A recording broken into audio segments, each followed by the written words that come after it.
The evening was unusually quiet. Too quiet, Officer Davis thought as he adjusted himself in the patrol car's seat, the leather squeaking beneath his weight. The low hum of the engine was the only sound filling the silence, aside from the occasional chirp of the police radio. Davis drummed his fingers on the steering wheel, eyes scanning the empty streets of the suburban neighborhood. Nothing out of the ordinary. No noise complaints. No suspicious groups hanging around street corners. Just another slow night where boredom gnawed at him. He sighed heavily, leaning toward the window to glance at the houses sliding past. Manicured lawns, fancy driveways. Everything neat and orderly, like the people who lived here. A good place. Quiet and respectable, just the way he liked it. But there was no thrill in patrolling this kind of neighborhood. Too peaceful. Too predictable. Davis grumbled to himself, scratching the back of his neck. God, I hate these shifts. Where's all the action? Just as he was about to circle back to the station for another round of caffeine, something caught his eye. A sleek black BMW gliding down the street. The glossy paint gleamed under the flickering streetlights, and the soft purr of the engine signaled that this was no cheap ride. Davis straightened in his seat, his eyes narrowing. The car didn't belong here. Or rather, the kid behind the wheel didn't. He leaned forward, squinting through the windshield. Behind the wheel, a young black teenager sat with both hands firmly on the steering wheel, eyes fixed on the road, shoulders stiff as though braced for impact. Davis's lip curled into a smirk.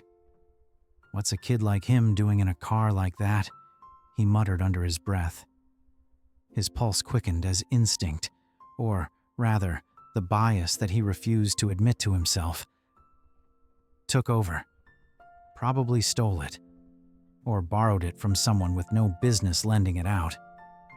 What are the chances this kid legally owns a car like this? Without thinking twice, Davis reached for the flashing red and blue switch on the dashboard. The lights burst into life, flooding the street with spinning beams of color.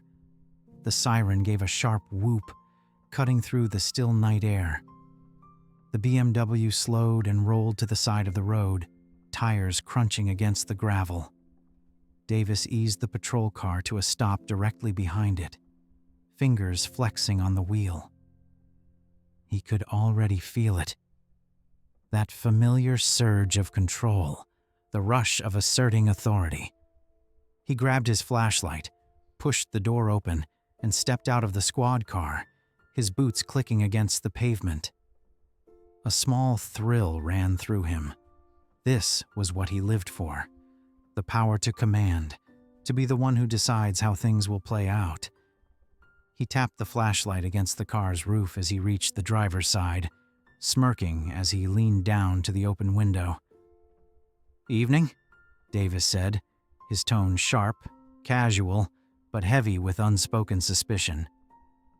The teenager, Jamal, sat still in the driver's seat, his face a careful mask of calm, though his knuckles whitened on the steering wheel. He looked like a kid who had practiced for this exact moment, keeping his breathing steady, repeating to himself what his father had always told him. Stay polite. Don't get upset. No sudden movements. Jamal's heart raced in his chest, but he kept his voice steady, polite. "Evening, officer. Is there a problem?" Davis clicked his tongue against his teeth. There was something about the kid's calmness that irritated him, though he couldn't quite put his finger on it. Too cool, too collected, like he knows something I don't. That little bit of defiance, wrapped in politeness, got under Davis's skin. He tilted his head, shifting the flashlight so the beam flicked across Jamal's face. The kid didn't flinch, though his jaw tightened slightly. Davis noticed, and it made him want to push just a little harder. "License and registration," Davis said, the smirk never leaving his face. Jamal nodded, moving slowly and deliberately, just like his father had taught him. It's in the glove compartment, Jamal said carefully. May I reach for it? The question made Davis sneer. What's this kid playing at, acting so proper? Yeah, Davis muttered, waving a hand dismissively. Go ahead, but no funny business. Jamal reached for the glove compartment with the kind of slow, cautious movement that felt rehearsed. Inside, he found the neatly folded documents, pulling them out with steady hands. He handed them over without a word, though his stomach churned. As Davis snatched the papers, he glanced at the name on the registration. Richards. The last name meant nothing to him yet, but the fact that it didn't match the driver's appearance fed the narrative he'd already built in his head. So, Davis drawled, holding the documents up like they were evidence in a trial. You borrow this from someone, kid? Or should I ask where you found it? Jamal took a deep breath, doing his best to stay calm. It's my father's car. Davis chuckled, though there was no humor in it. Your father's car, huh? Must be nice. And where's Daddy now? Jamal's fingers twitched on the steering wheel, but his voice remained steady. At home. He knows I'm driving it. Davis scoffed. Yeah, sure he does. He tapped the registration with his finger. Richards, huh? Doesn't sound familiar. He's someone I should know? Jamal swallowed hard, keeping his voice low. You'll find out soon enough. The words were calm, not a threat, but they still irritated Davis, like the kid knew something he shouldn't.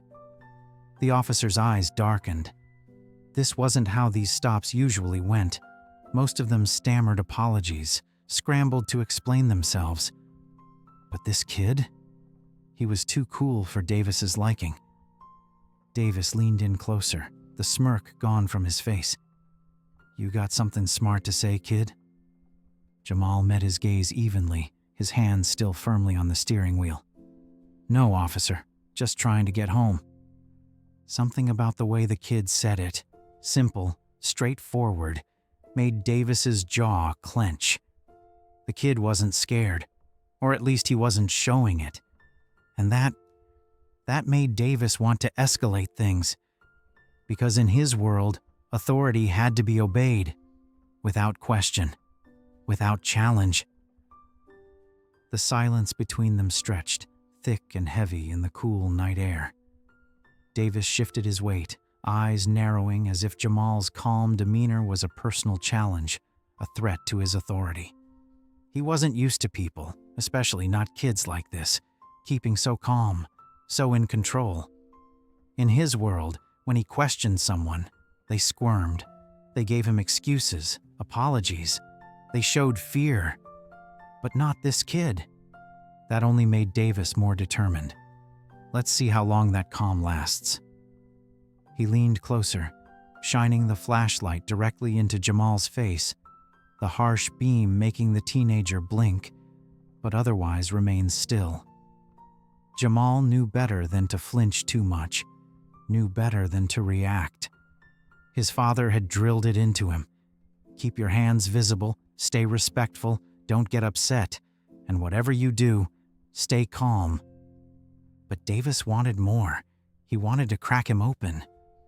So, Davis said slowly, dragging out the word as if savoring the moment. He glanced again at the registration papers, flipping them between his fingers. This your car? Jamal exhaled slowly through his nose, doing everything he could to stay steady. His father's words echoed in his mind. Don't give them a reason to escalate. Stay polite. Don't let them get to you. Yes, sir, Jamal answered, his voice careful, measured. It's my family's car. Davis gave him a look, one that said, I don't believe a word you're saying. He leaned his elbow on the edge of the open window, his flashlight still shining uncomfortably close to Jamal's eyes. The smile on Davis's face was thin, sharp, like a blade. Sure you didn't steal it? Davis said, tilting his head like he was being friendly, but the accusation was clear as day. His eyes glittered with a mix of suspicion and smugness. Jamal clenched his jaw, forcing himself to stay composed. His knuckles tightened on the steering wheel, the leather creaking under the pressure of his grip. His heart pounded hard in his chest, but he wouldn't show it. He couldn't. "I told you, officer," Jamal said again as evenly as he could manage. "It's my family's car." Davis let out a short, dry laugh, as if Jamal's words were a joke he had heard 100 times before. "Uh-huh. Family car, huh? And I guess Daddy just hands over the keys to a BMW like it's nothing?" Jamal stayed quiet, biting down on the urge to say something he might regret. "Don't talk back. Stay calm," he reminded himself. The anger sat heavy in his chest, rising like smoke, but he swallowed it down. Getting angry wouldn't help. It never helped. Davis wasn't finished. He leaned in even closer, so close that Jamal could smell the faint trace of coffee and mint on his breath. "Where'd you get the money for this, huh?" Davis's voice dropped into a low, mocking tone. "Let me guess. Birthday present? Or maybe you got a little side hustle I should know about?" Jamal closed his eyes for half a second, just long enough to center himself, to push back the frustration that threatened to spill over. His father's voice was clear in his memory. "No matter what they say, no matter how unfair it feels, you stay calm. They're waiting for you to lose control. Don't give them that satisfaction." When Jamal opened his eyes again, he kept his voice level, though it took every ounce of willpower he had. "Like I said, officer, it's my father's car." Davis's smile vanished. The sudden shift in his expression was sharp, like a switch being flipped. His patience was running thin, and Jamal could feel it, the tension growing between them, thickening the air like storm clouds ready to burst. Davis leaned back slightly, running a hand along the edge of the window frame as if considering his next move. He didn't like that this kid wasn't breaking. He didn't like that he was staying calm, following the rules, not giving him an excuse to do more. Jamal's grip on the wheel tightened even further, his fingertips aching from the pressure. "Just stay cool. This will end soon," he told himself, though part of him didn't quite believe it. The more he complied, the more Davis seemed determined to push.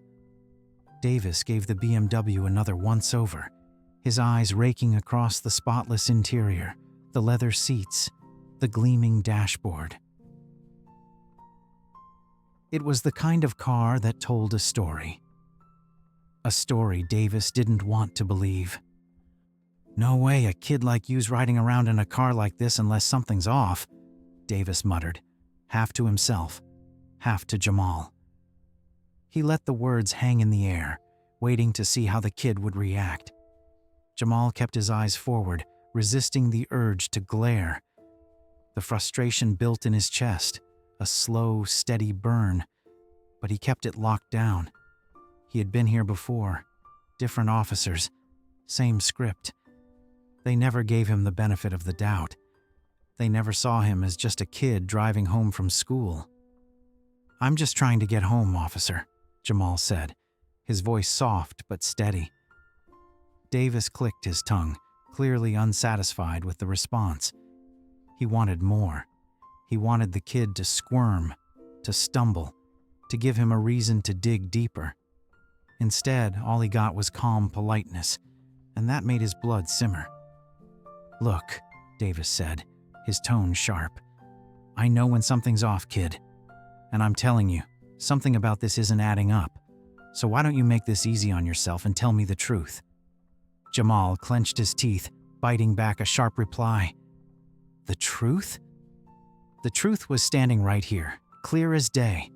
But Davis didn't want to see it, because to him, Jamal in this car would never make sense. "There's nothing to tell, sir," Jamal said, forcing the words out slowly, evenly. "I told you the truth." Davis let out a frustrated breath, shaking his head like he was dealing with a stubborn child. He wasn't used to being challenged, Not like this. And the fact that this kid wasn't giving him the fear or submission he expected only made things worse. Jamal shifted slightly in his seat, his fingers cramping from gripping the steering wheel so tightly. His heart thudded in his chest, loud and fast, but he kept his face calm. Just get through this, he thought. Just get through it, and you'll be home soon. But something in Davis's eyes told him this wasn't going to end easily. The night air pressed in, cold and unforgiving, as the tension between Officer Davis and Jamal thickened. Davis's eyes locked onto Jamal's, a predator's gaze filled with authority and suspicion, unwilling to let the encounter end on the boy's terms. Jamal could feel it now. This wouldn't be one of those stops where you get waved through after answering a few questions. Davis was determined to push further, to escalate. Davis took a step back, resting one hand on the edge of the window, his fingers tapping lightly. His smile was small, but it carried weight. A smile that said, "I'm in control here, not you." "Step out of the car," Davis ordered, voice flat and cold. Jamal's stomach flipped. This was the moment his father warned him about, when things shift from uncomfortable to dangerous. He took a slow breath, trying to calm the storm of thoughts swirling in his mind. His grip on the steering wheel loosened as he glanced at Davis, trying one last time to de-escalate. "Officer," Jamal said carefully, "I already told you. This is my family's car. I haven't done anything wrong." Davis's expression hardened.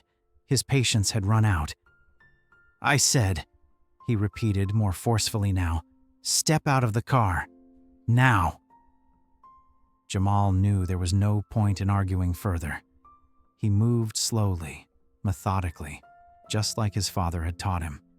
He kept his hands visible, pushed open the door, and swung his legs out. The gravel crunched beneath his sneakers as he stood, the cool air brushing against his skin. "Hands where I can see them," Davis barked, waving the flashlight toward Jamal's chest. Jamal raised his hands slightly, palms out, trying not to let the frustration creeping up his throat spill out onto his face. All he wanted was to go home, but Davis wasn't about to make that easy. The street wasn't empty anymore. People had started to notice the flashing lights and the tense exchange between the officer and the young black teen. A few neighbors lingered on their porches, watching the scene unfold. Others slowed down as they walked past, their eyes narrowing in curiosity. Some whispered to each other in hushed tones. A man in a hoodie muttered to a friend, "Looks like the kid's in trouble." Another voice murmured, "That car's too nice. Bet it's stolen." The murmurs didn't bother Davis. They encouraged him. He liked the attention, liked the way the crowd gathered, waiting to see how he'd handle the situation. This was his show now, and he intended to put on a performance. A teenager on a bicycle paused on the sidewalk, pulling out his phone to record. The red and blue lights swirled around them, casting eerie shadows on the pavement. Davis caught sight of the recording phone but didn't care. In fact, it made him grin. The more eyes on him, the better. "Turn around and face the car," Davis ordered Jamal. "Hands on the hood." Jamal's jaw tightened, but he obeyed without a word. He could feel every stare, every whispered conversation behind him, sharp as needles against his skin. The weight of their judgment hung heavy in the night air, and no matter how much he tried to tell himself to stay calm, it felt like he was suffocating under it. Davis stepped forward, his flashlight tucked under his arm now. "Spread your legs," he added, tapping Jamal's ankle with his boot. Jamal's hands pressed against the cold metal of the car hood, his fingers curling slightly over the edge. His pulse pounded in his ears, a fast, steady drumbeat, but he kept his head down, biting his lip to stay silent. Then came the pat-down, rough, hurried, and full of unnecessary force. Davis's hands shoved into Jamal's pockets, yanked at the edges of his jacket, patted down his legs like he was sure something illegal was hidden there. Jamal bit the inside of his cheek, holding back the frustration that built with every unnecessary shove. "You hiding anything on you, kid?" Davis asked, his voice full of mock suspicion, as if he already knew the answer but just wanted to humiliate him further. Jamal's voice was low but steady. "I don't have anything on me. You're making a mistake." Davis paused for half a second, and then, with a scoff, he burst into laughter, loud and mean, the kind that made Jamal's stomach twist. The sound echoed down the quiet street, carrying over to the watching crowd. More people gathered, their faces illuminated by the swirling lights. A woman clutched her purse tighter, whispering something to the man beside her. Another person kept their phone aimed at the scene, capturing every second. "Oh yeah?" Davis said, his grin wide, filled with arrogance. "We'll see about that." He patted Jamal down again, rougher this time, as if daring something to fall out of his pockets. Anything that would justify the suspicion he carried like a badge of honor. Jamal squeezed his eyes shut for a moment, his breath slow and controlled. "Don't react. Just stay calm." The words repeated like a chant in his head, fighting against the burning frustration inside him. Every shove of Davis's hands, every sneer in the officer's voice felt like a slap in the face, but reacting would only make things worse. Davis leaned closer to Jamal's ear, his voice dripping with mock amusement. "Bet your father didn't teach you how to hide things properly, huh?" Jamal stiffened at the mention of his father, but he said nothing. He wouldn't give Davis the satisfaction. The crowd murmured louder now. Some people chuckled quietly, entertained by the scene unfolding in front of them, while others stood with their arms crossed, unsure whether they were witnessing a harmless routine stop or something more sinister. A young woman in the crowd whispered, "Why's he patting him down like that? The kid doesn't look like trouble." Another man, older and wearing a baseball cap, shook his head. "Doesn't matter what he looks like. Cops don't pull you over unless they have a reason." But Jamal knew better. This wasn't about reason. It never was. Davis finished the pat-down with a final slap against Jamal's back, like he was brushing off imaginary dirt.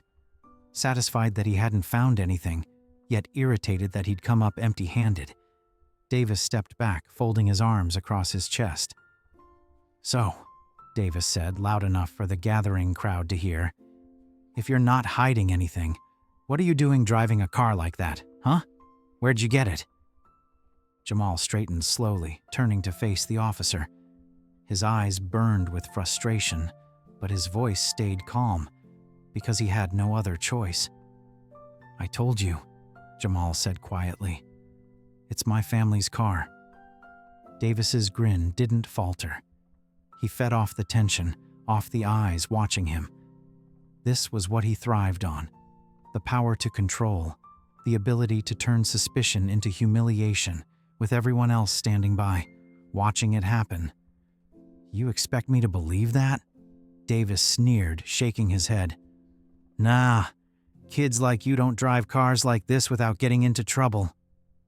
Jamal felt a knot tighten in his chest, but he forced himself to stay silent. "Not here, not now. Don't give him a reason." The crowd shifted restlessly, a few people whispering, others watching in uneasy silence. The recording phone stayed fixed on Jamal and Davis, capturing every word, every gesture. And Davis? He reveled in it, because to him this wasn't just a routine stop, it was a performance. And Jamal was just another kid learning a hard lesson. In Davis's world, authority wasn't questioned, and respect wasn't given. It was demanded. And right now, Officer Davis was determined to teach that lesson, whether Jamal liked it or not. Jamal shifted slightly, feeling the cold night air biting at his skin. His hands still hovered by his sides, itching to move but knowing better than to make any sudden gestures. The weight of the crowd's gaze pressed heavier by the second, and every instinct inside him screamed to end this before it went further. He needed to reason with Davis, to stop the situation from spiraling into something worse. "Officer, my father is," Jamal began, his voice careful and deliberate. But before he could finish, Davis's smirk widened, a cruel glint flashing in his eyes. "Oh, what's this?" Davis cut in with a sneer. "Daddy's a lawyer? Some big shot who'll come running to save his little boy?" His voice dripped with sarcasm, loud enough to ensure the crowd could hear every word.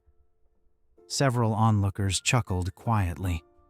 Jamal felt heat rise to his face, frustration bubbling beneath the surface, but he swallowed it down, forcing himself to stay calm. He could hear his father's voice in the back of his mind, reminding him to stay composed, to not rise to provocation. "Actually," Jamal tried again, his words steady but tense, but Davis wasn't interested in hearing him out. The officer held up a hand, palm out, as if to say, "That's enough, kid."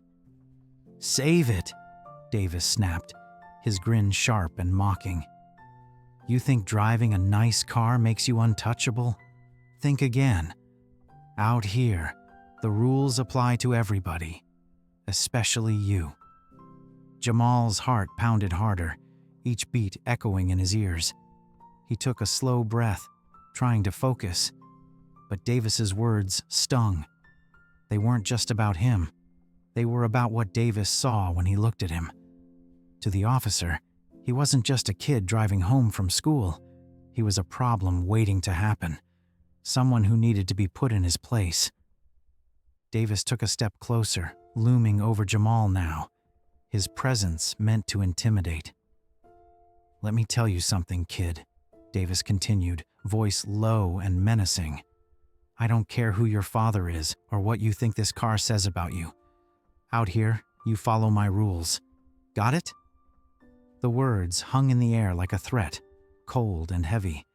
Jamal clenched his fists at his sides, not out of anger, but out of the sheer effort it took to stay in control. Every fiber of his being wanted to tell Davis exactly who his father was, to wipe that smug grin off the officer's face. But he knew that wouldn't end this. It would only make things worse. Jamal bit his lip, forcing himself to answer calmly. "I never said I was above the law, officer. I'm just trying to get home." Davis shook his head, as if Jamal's words only confirmed what he already believed.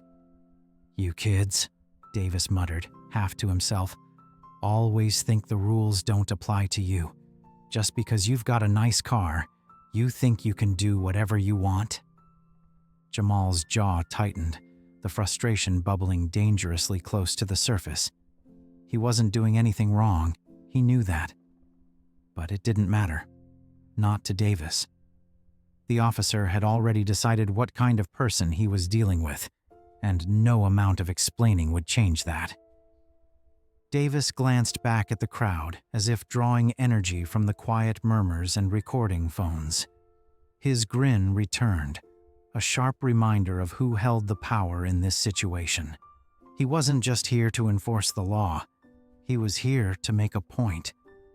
"And you know what?" Davis said, leaning in closer, his voice dropping into a whisper only Jamal could hear.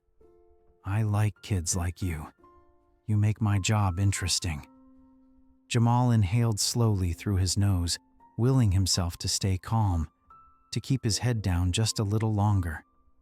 He knew the game Davis was playing, the same game he'd seen too many times before. It was a game of control, a game of pushing and provoking, waiting for him to make one wrong move, one slight mistake. But Jamal wasn't going to give Davis that. He wouldn't give him the satisfaction. Not tonight.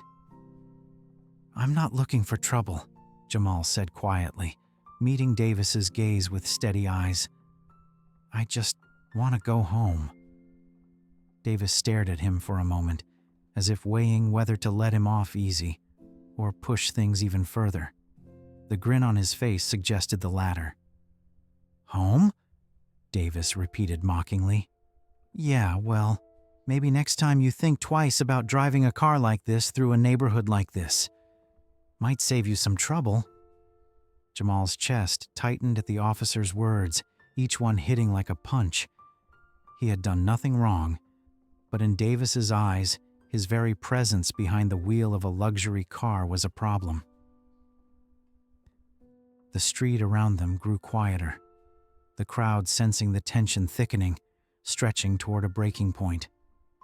Phones stayed raised, recording every second, every word.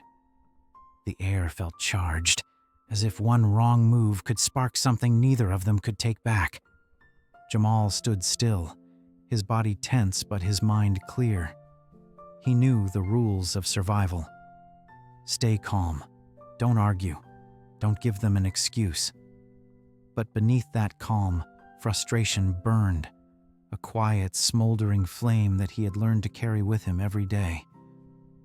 Davis watched him, eyes glittering with triumph, enjoying the silence that followed his taunts, because in his mind, he had already won. Jamal wasn't resisting, wasn't fighting back, and to Davis, that was as good as a victory. But what Davis didn't know was that this wasn't over.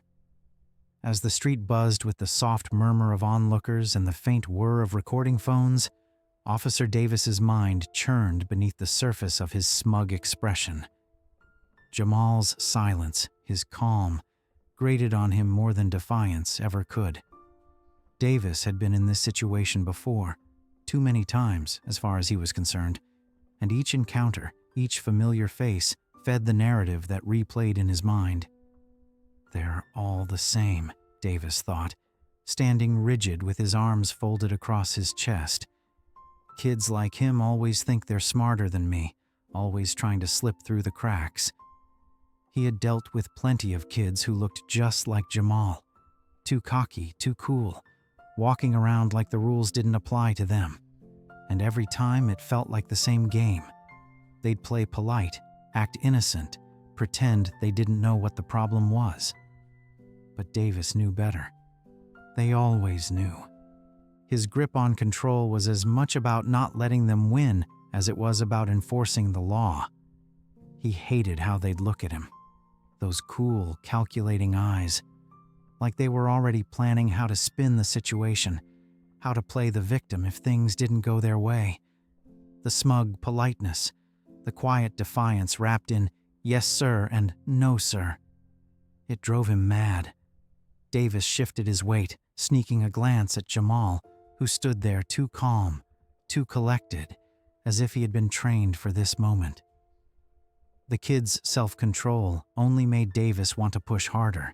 He needed a crack, just a small one, just enough to prove what he already believed, that Jamal, like every other kid who crossed his path, wasn't as innocent as he seemed.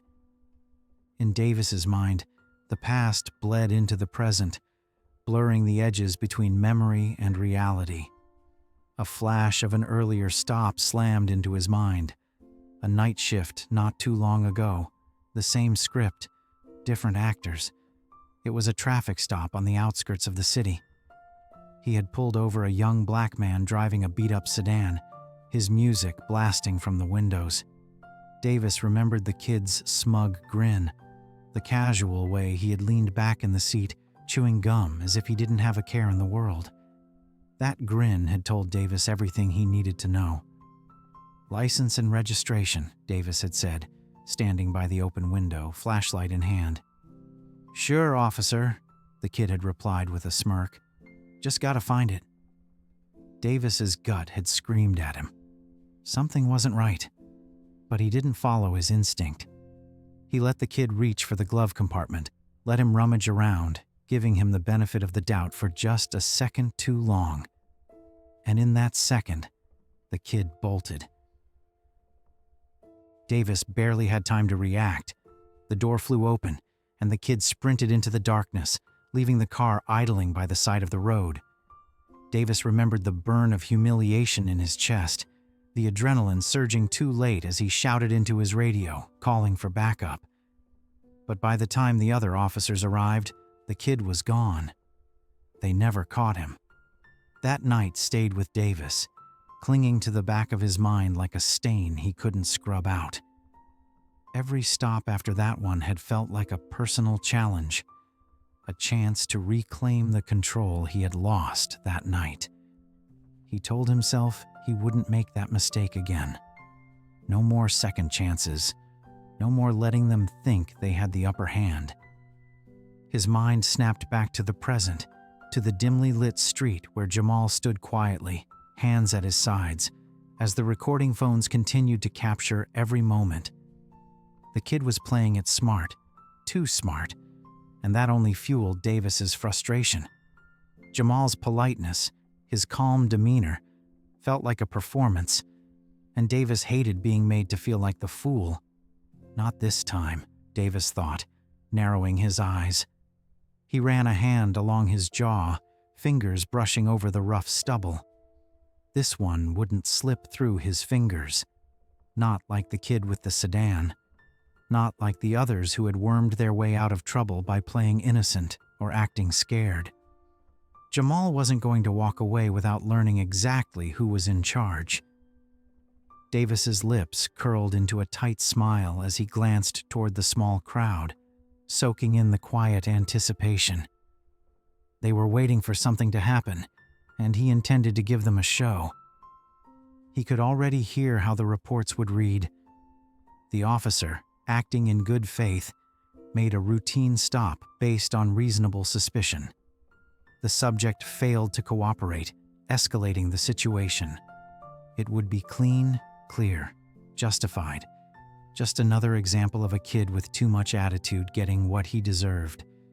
But Jamal wasn't cooperating the way Davis had expected. He wasn't shouting, wasn't fidgeting, wasn't giving Davis the anger or panic he needed to justify pushing further.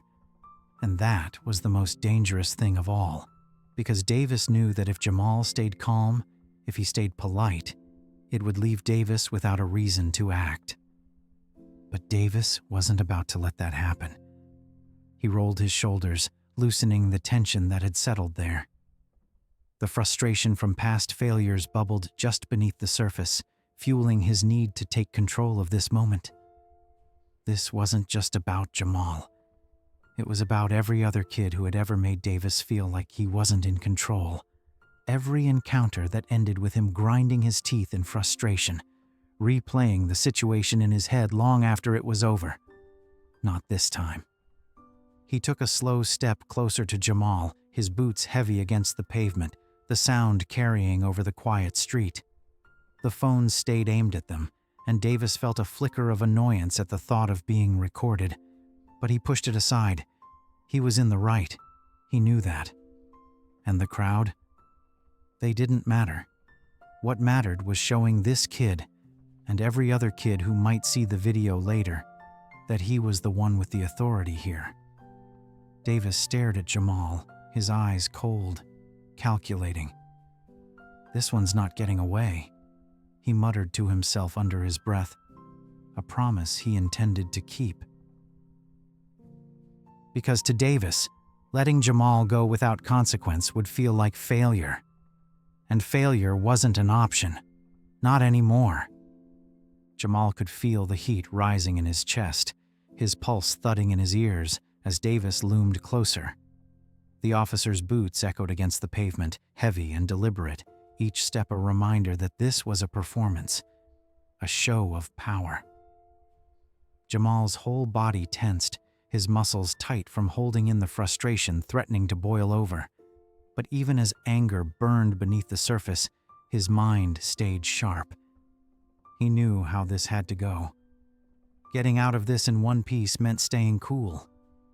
Jamal's fingers twitched by his side, brushing against the smooth, familiar shape of his phone in his pocket. He needed to make the call. His father always told him, "If anything goes south, you call me. I don't care what time it is. Call me." Now was that time. Slowly, deliberately, Jamal reached into his pocket, making sure his movements were calm and obvious. He wouldn't give Davis a reason to overreact. The officer's gaze sharpened, eyes tracking Jamal's hand as it slid into his jeans pocket. "Easy, officer," Jamal said quietly as his fingers closed around his phone. "Just grabbing my phone. That's all." Davis's expression darkened.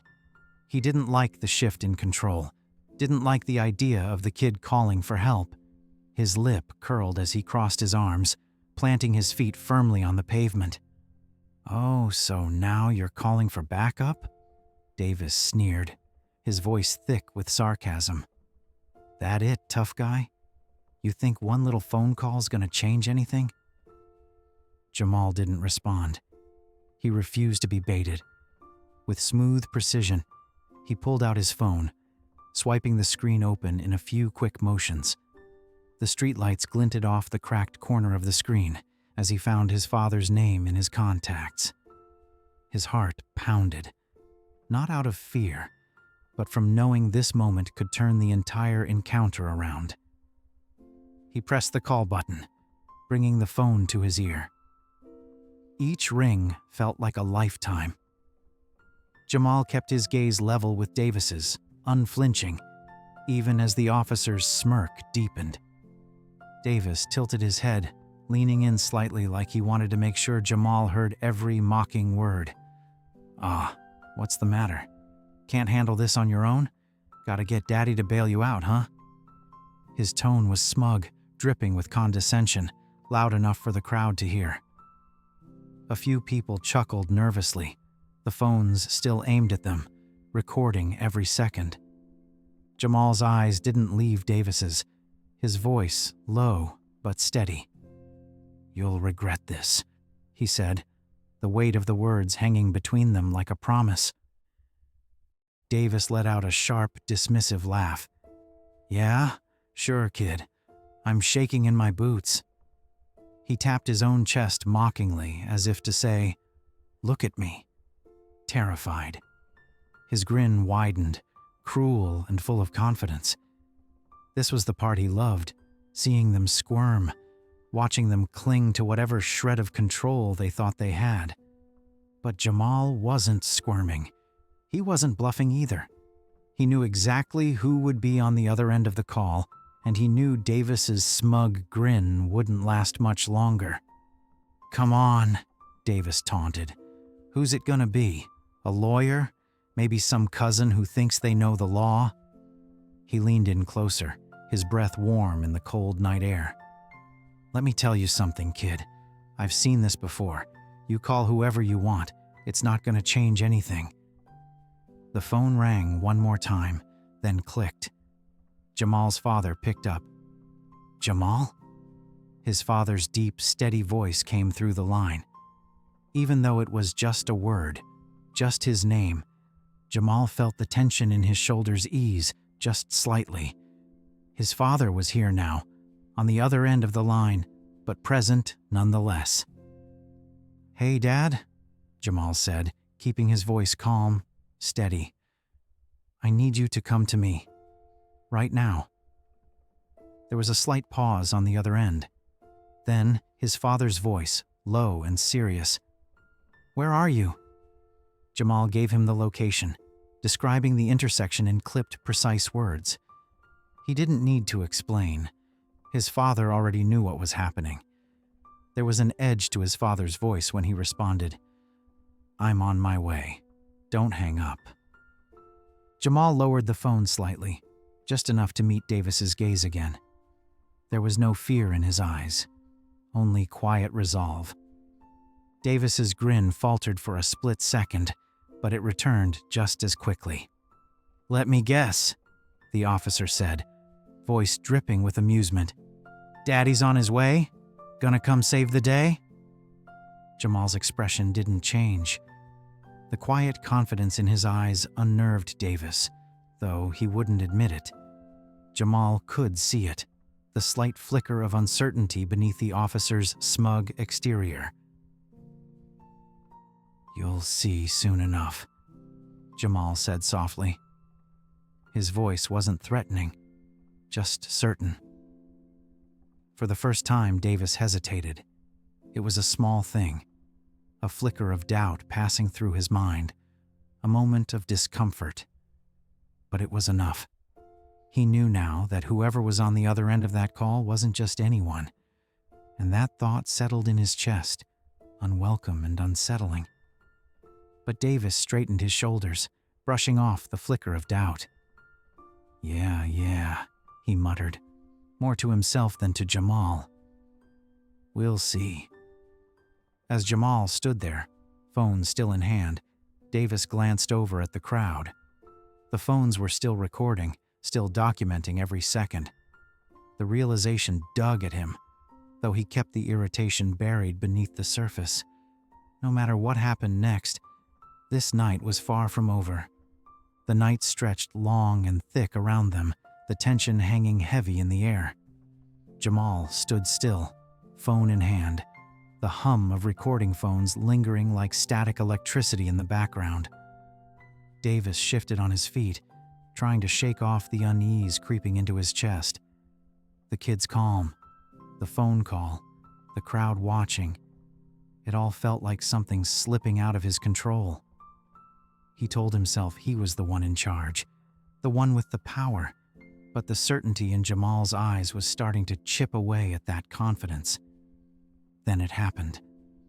The distant hum of an engine grew louder, approaching quickly but smoothly, cutting through the uneasy silence. The headlights of a sleek black sedan illuminated the street as it turned the corner and glided to a stop just a few feet away from Davis's patrol car. The polished car reflected the swirling red and blue lights, and the murmurs from the crowd rose like a wave as people leaned in, curious and expectant. "Who's that?" someone whispered, the question bouncing from one spectator to the next. "Looks important," another voice added. "Maybe the kid wasn't lying," a woman murmured, her phone still pointed toward the scene. Davis's jaw tightened as he stared at the car, his heart picking up speed.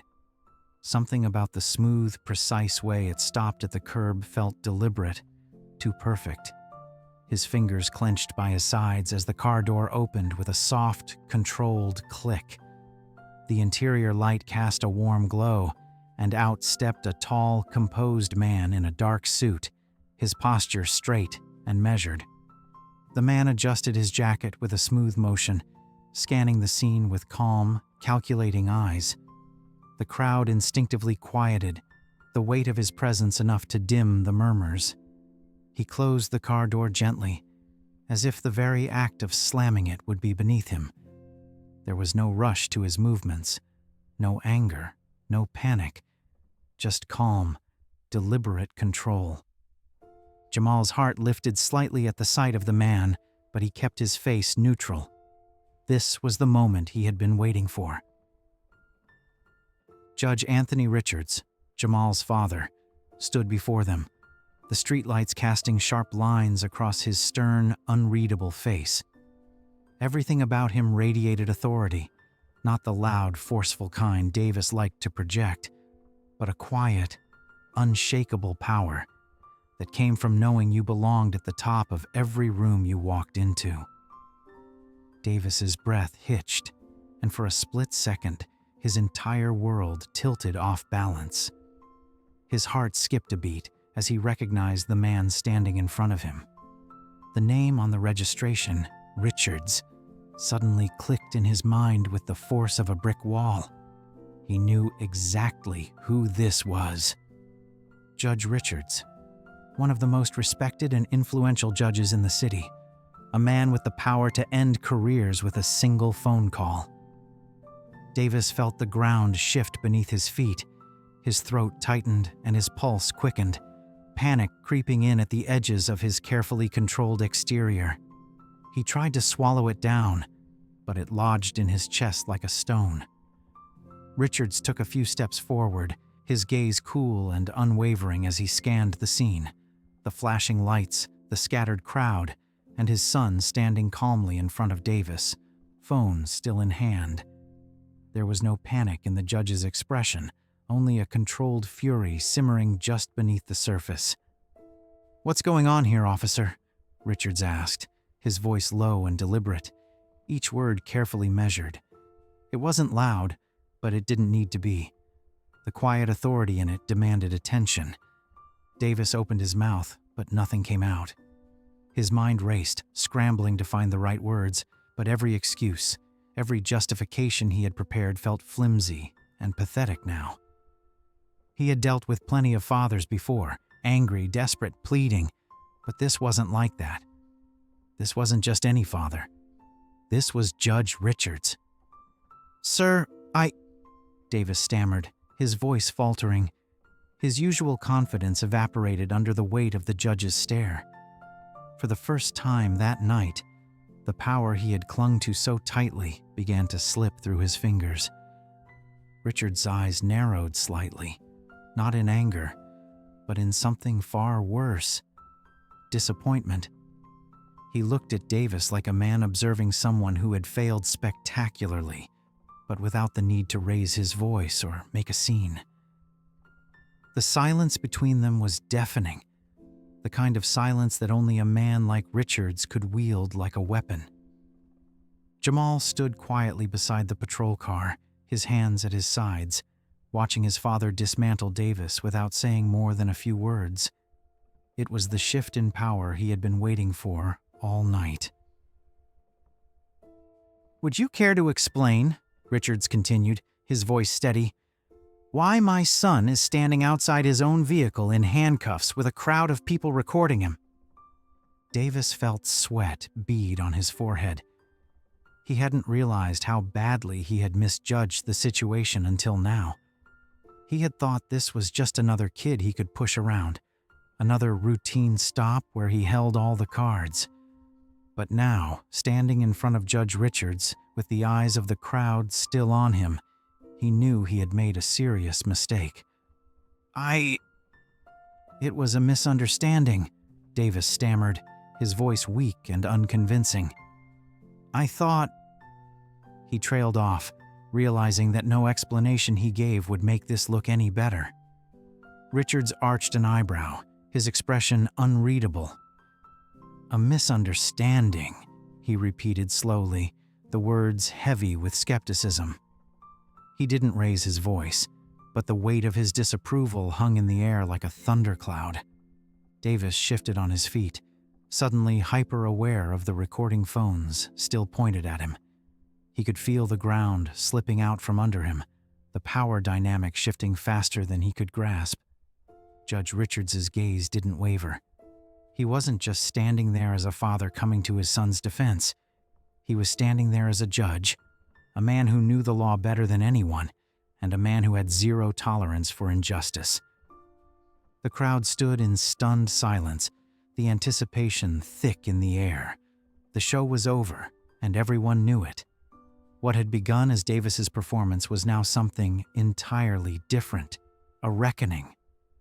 Jamal didn't say a word, letting his father's presence speak for him. He had done what his father had told him to do: stay calm, make the call, and wait. And now, standing beside his father, he knew the situation had shifted in his favor. Davis opened his mouth again, desperate to salvage what little authority he had left. But the look in Richards's eyes stopped him cold. This was a man who wasn't interested in excuses or explanations. This was a man who dealt in consequences. And Davis knew, without a doubt, that the consequences were coming. Judge Richards moved slowly but with purpose, each step deliberate, every movement controlled. He wasn't rushing. He didn't need to. The weight of his presence was enough to silence the entire street, making everyone stop and watch as the scene unfolded. The flashing lights of the police cruiser flickered over his sharp features, casting shadows that only deepened the gravity of the moment. He was a man who was used to command, used to walking into rooms and having people fall silent. He reached Jamal's side and rested a hand on his son's shoulder, the simple gesture carrying more weight than any words could. It was both protective and reassuring, a silent signal to his son that he was here now, and that everything would be taken care of. Jamal's rigid posture eased just slightly, though he still kept his expression calm. "You okay, son?" Richards asked quietly, his voice low but steady. It wasn't just a father asking about his child. It was a man who needed to confirm that no harm had been done, that this encounter hadn't crossed a line it couldn't come back from. Jamal gave a small nod, his voice measured but with a hint of relief. "Yeah, Dad, I'm good." He glanced at Davis briefly, the officer standing stiff and awkward, like a man caught in the headlights. "Just waiting for you." Richards gave his son's shoulder a light squeeze, his expression softening for only a moment before his gaze turned back to Davis, cold and assessing. And just like that, the warmth disappeared from his features, replaced by the stern, unyielding look of a man used to dispensing justice. It was a shift that Davis could feel like a physical weight pressing down on him. Davis fumbled, his heart pounding harder now, his earlier confidence evaporating under the weight of the judge's scrutiny. The officer's hands twitched at his sides, as if he didn't know whether to fold his arms or keep them at his hips. He could feel the judgment radiating off the judge, and for the first time that night, Davis realized just how badly he had miscalculated. "I didn't know," Davis began, his words coming out clumsy and weak. His throat felt dry, and the excuses he had rehearsed in his mind now sounded flimsy, even to him. Richards lifted a brow, his expression cold and sharp. "Didn't know?" he repeated slowly, the words like a knife, cutting through Davis's attempt at justification. There was no shouting, no raised voice, just the calm, deliberate tone of a man who was used to getting to the heart of things. "That didn't stop you from harassing my son, did it?" Davis swallowed hard, his mouth suddenly dry. The crowd behind him shifted slightly, a few quiet murmurs rising as they sensed the shift in power. The phones were still recording, capturing every second of this exchange, and Davis knew that there was no way to spin this in his favor. "It was just... I thought..." Davis stammered, trying desperately to find words that would justify his actions. But nothing he could say felt right under the judge's piercing stare. The excuses that had once felt so easy. He looked suspicious. "I was just doing my job." It was a routine stop. All seemed to wither under the weight of the truth. He had acted on bias, and now he was facing the consequences. Richards stepped closer, narrowing the space between them. He didn't shout, didn't gesture wildly. He didn't need to. His authority was quiet and unshakable, the kind that came from years of wielding power with precision. "You thought what?" Richards asked, his tone sharp but controlled. "That my son didn't belong in a nice car? That because he looks a certain way, you had the right to treat him like a criminal?" Davis opened his mouth, but no sound came out. His mind scrambled for an answer, but nothing stuck. He could feel the crowd's eyes boring into him, feel the weight of every phone aimed in his direction. There was no escape from this. The power he had flaunted earlier, the smug confidence he had worn like armor, was now in tatters. Richards didn't blink, didn't look away. His expression stayed hard, unforgiving. "You see, officer," he continued, voice cold, "the problem with people like you is that you think a badge gives you the right to treat anyone the way you please. You assume you can act without consequence. But tonight, that assumption was your mistake." Davis felt his stomach drop. The judge's words hit like a hammer, each one landing with precision, stripping away what little defense Davis had left. Davis began again, desperate to say something, anything that might salvage the situation. Richards didn't give him the chance. The judge's eyes were locked onto him, sharp and unrelenting. "Save it," Richards said, his voice quiet but full of finality. "Whatever you have to say, officer, it won't change what happened here tonight, and it won't undo the damage you've caused." Davis stood frozen, feeling the ground shift beneath him. The control he had clung to so tightly all night was now gone, ripped away by a man who didn't need to raise his voice to take it. Richards turned slightly, his hand still resting protectively on Jamal's shoulder. The message was clear. The power had shifted, and there was nothing Davis could do to take it back. The crowd watched in stunned silence, the earlier tension replaced by a quiet realization that the officer who had started the night so full of confidence was now standing on shaky ground, his authority unraveling with every passing second. Davis swallowed hard, his mind racing, but it was too late. The power wasn't his anymore. The silence that followed was heavy and suffocating, broken only by the soft hum of the streetlights and the occasional shuffling of feet.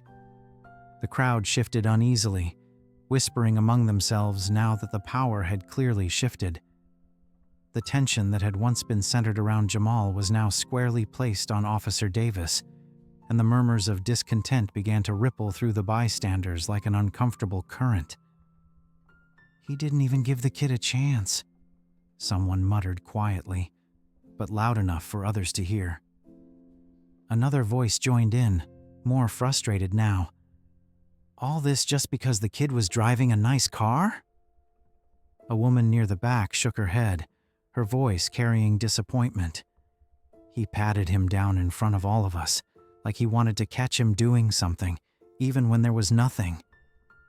Davis could feel the words piercing through the protective wall of authority he had wrapped himself in all night. The same crowd that had watched silently moments before now began to turn against him, the weight of their judgment pressing in from all sides. Phones still pointed toward him, capturing every shift in his expression, every flicker of doubt. Each second stretched longer than the last, and there was no escaping the spotlight. He shifted on his feet, suddenly hyper-aware of how exposed he felt. The smug confidence he had relied on earlier was gone, replaced by a cold, creeping panic that spread through his chest. He glanced around, hoping to find a sympathetic face in the crowd, but all he saw were eyes filled with quiet disapproval and phones still aimed in his direction. Someone scoffed from the back. "Bet he's regretting all that attitude now." The weight of the crowd's judgment was suffocating. Every whisper, every muttered comment chipped away at Davis's already crumbling sense of control. He could feel his pulse pounding in his ears, the sweat gathering at the back of his neck as the enormity of the situation crashed down on him. He wasn't the one in charge anymore. He was the one under scrutiny. He turned toward the patrol car, as if grounding himself in the familiar might offer some sense of relief, but it didn't. The patrol car, the badge, the uniform, none of it carried the power it had moments ago. Now, under the watchful eyes of the crowd and the calm, unwavering gaze of Judge Richards, those symbols of authority felt paper-thin. Richards stood quietly for a moment longer, his hand still resting on Jamal's shoulder. It was the silence of a man who knew that words, when chosen carefully, could carry more weight than any raised voice. Finally, the judge turned his full attention back to Davis. His expression was calm, but there was a sharp edge to it, an unspoken warning that Davis could feel in his bones. "You humiliated him," Richards said, his voice measured and deliberate. "In front of all these people, in front of your colleagues, in front of a city you swore to protect and serve." The words landed like stones, solid, heavy, and impossible to ignore. Davis opened his mouth, struggling to find something, anything that might explain his actions, but his thoughts felt tangled. like a jumbled mess of justifications that wouldn't come together. He knew what he had done, and deep down he knew that no explanation would be good enough. Richards took a step closer, his presence commanding without needing to raise his voice. "Now," he said, his voice cold and precise, "explain yourself." The question hung in the air like a challenge, and Davis felt it hit him square in the chest. There was no easy answer, no way to smooth this over. The judge wasn't asking for excuses, he was demanding accountability. I thought," Davis stammered, his voice faltering under the weight of his own guilt. His throat felt tight, and his words came out uneven, hollow. "You thought what, officer?" Richards interrupted, his tone cutting but still controlled. There was no room for excuses, and Davis knew it. The officer's mind scrambled for something to say. He wanted to reach for the same tired defenses he had always used. "I was just doing my job. It was a misunderstanding. I didn't mean any harm." But with the judge standing in front of him, those words felt weak, pathetic even. "I thought he looked suspicious," Davis mumbled finally, his voice barely above a whisper, the admission painful to say out loud. Richards tilted his head slightly, studying Davis with the kind of gaze that made it clear he wasn't buying it. "Suspicious?" he repeated, his tone sharp but even. And what exactly was suspicious about a young man driving his father's car? The crowd shifted again, murmurs growing louder now, fueled by the judge's pointed question. Davis could feel the pressure mounting, the disapproval from the bystanders growing heavier by the second. He was trapped, cornered by his own actions. Davis trailed off, his mind blank, his usual confidence slipping further from his grasp. For the first time in a long while, he had no answer, no defense that could justify what he had done. And the worst part was, everyone knew it. Richards didn't flinch, didn't give him an inch to recover. His gaze was unyielding, his silence louder than any accusation. He wasn't just looking at Davis. He was holding him accountable in front of the entire crowd, forcing him to confront the weight of his actions. "You humiliated my son," Richards repeated, his voice steady but filled with quiet anger. "And now, Officer Davis, the least you can do is own up to it." Davis's hands clenched and unclenched at his sides. He felt exposed, like every flaw, every mistake, was being laid bare for the crowd to see. And no amount of authority, no badge or uniform, could protect him from the truth that had now become painfully clear. He had been wrong. And now, there was nowhere left to hide.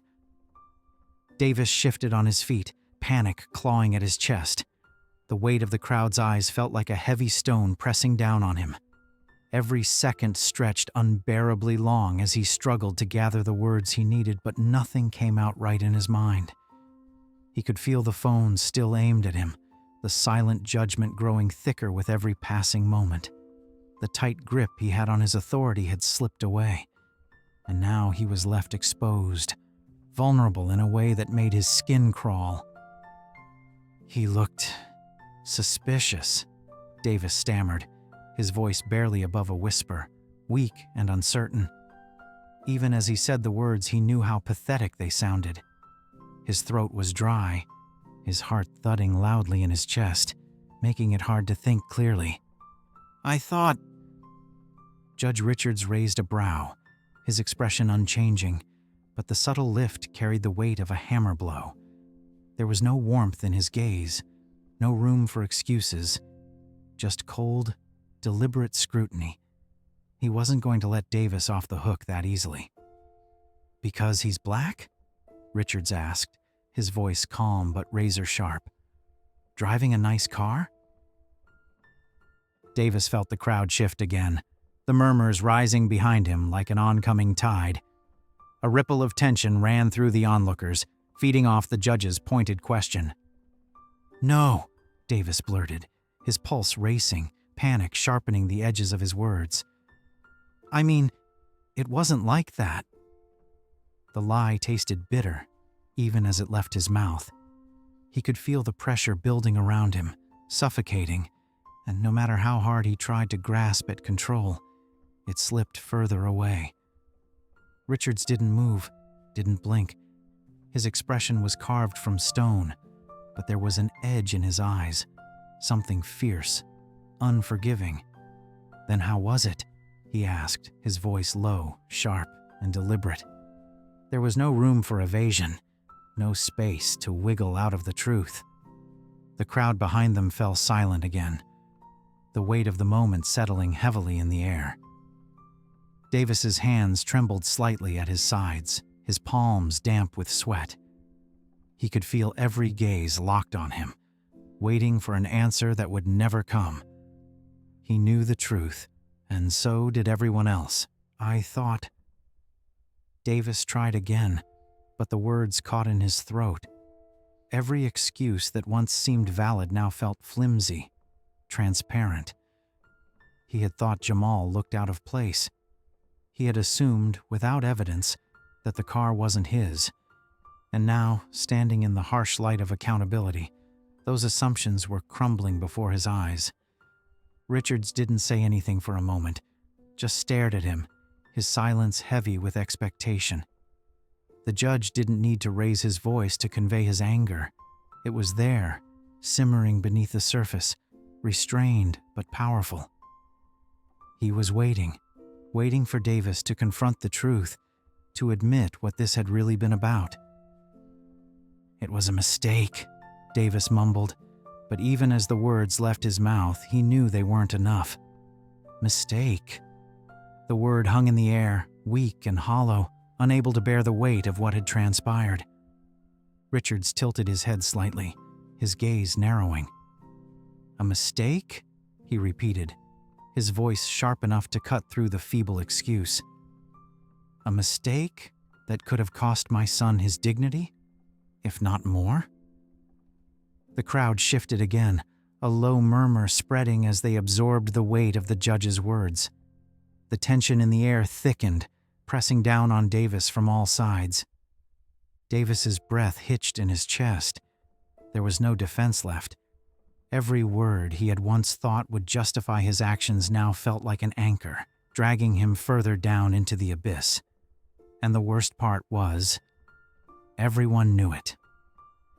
The phones kept recording, capturing every moment, not just for the people standing here, but for anyone who would see the footage later.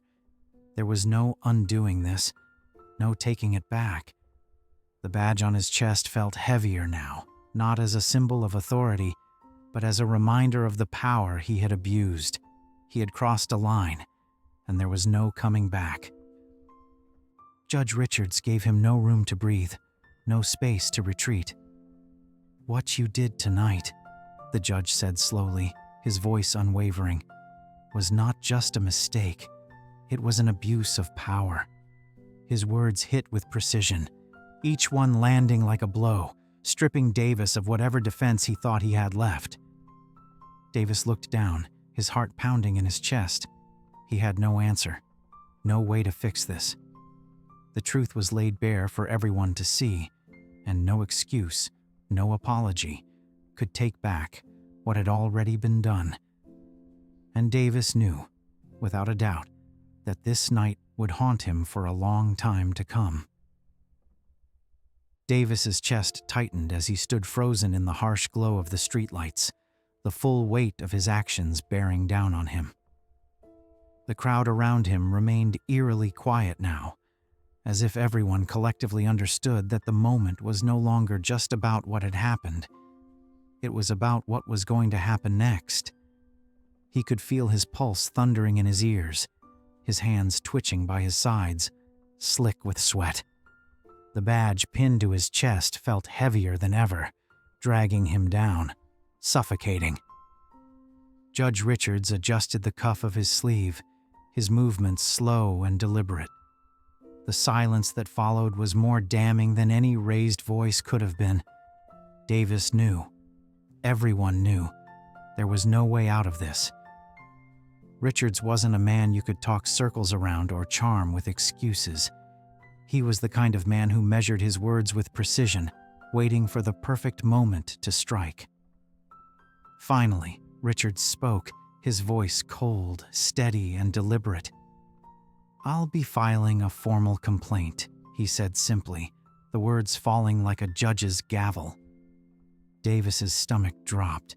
The statement was so straightforward, so calm, and yet it felt like a hammer blow to his chest. There was no threat, no theatrics, just a promise of consequences that Davis couldn't avoid.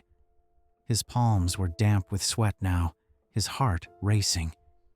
He knew what a formal complaint from Judge Richards would mean: internal investigations, public scrutiny, his career flashing before his eyes, dangling by a thread. "Look, Judge," Davis stammered, his voice faltering under the pressure. "I didn't mean any harm." The words spilled out before he could stop them, desperate and clumsy. He could feel the heat of the crowd's judgment closing in around him, their silent stares heavy with disapproval. Richards raised an eyebrow, his gaze sharp and unwavering. The quiet authority in his eyes made Davis feel smaller by the second. "Intent," the judge said slowly, his tone sharper now, "doesn't excuse the humiliation you caused my son." Davis swallowed hard, his throat dry. His hands flexed at his sides, useless and shaking. The badge, once a symbol of control and pride, now felt like an anchor pulling him deeper into a sea of regret. He had thought his intent would shield him, but it didn't. Not here, not now. "I didn't mean for things to go this far," Davis tried again, though even he didn't believe the words. I thought I was doing my job." Richards's expression didn't change.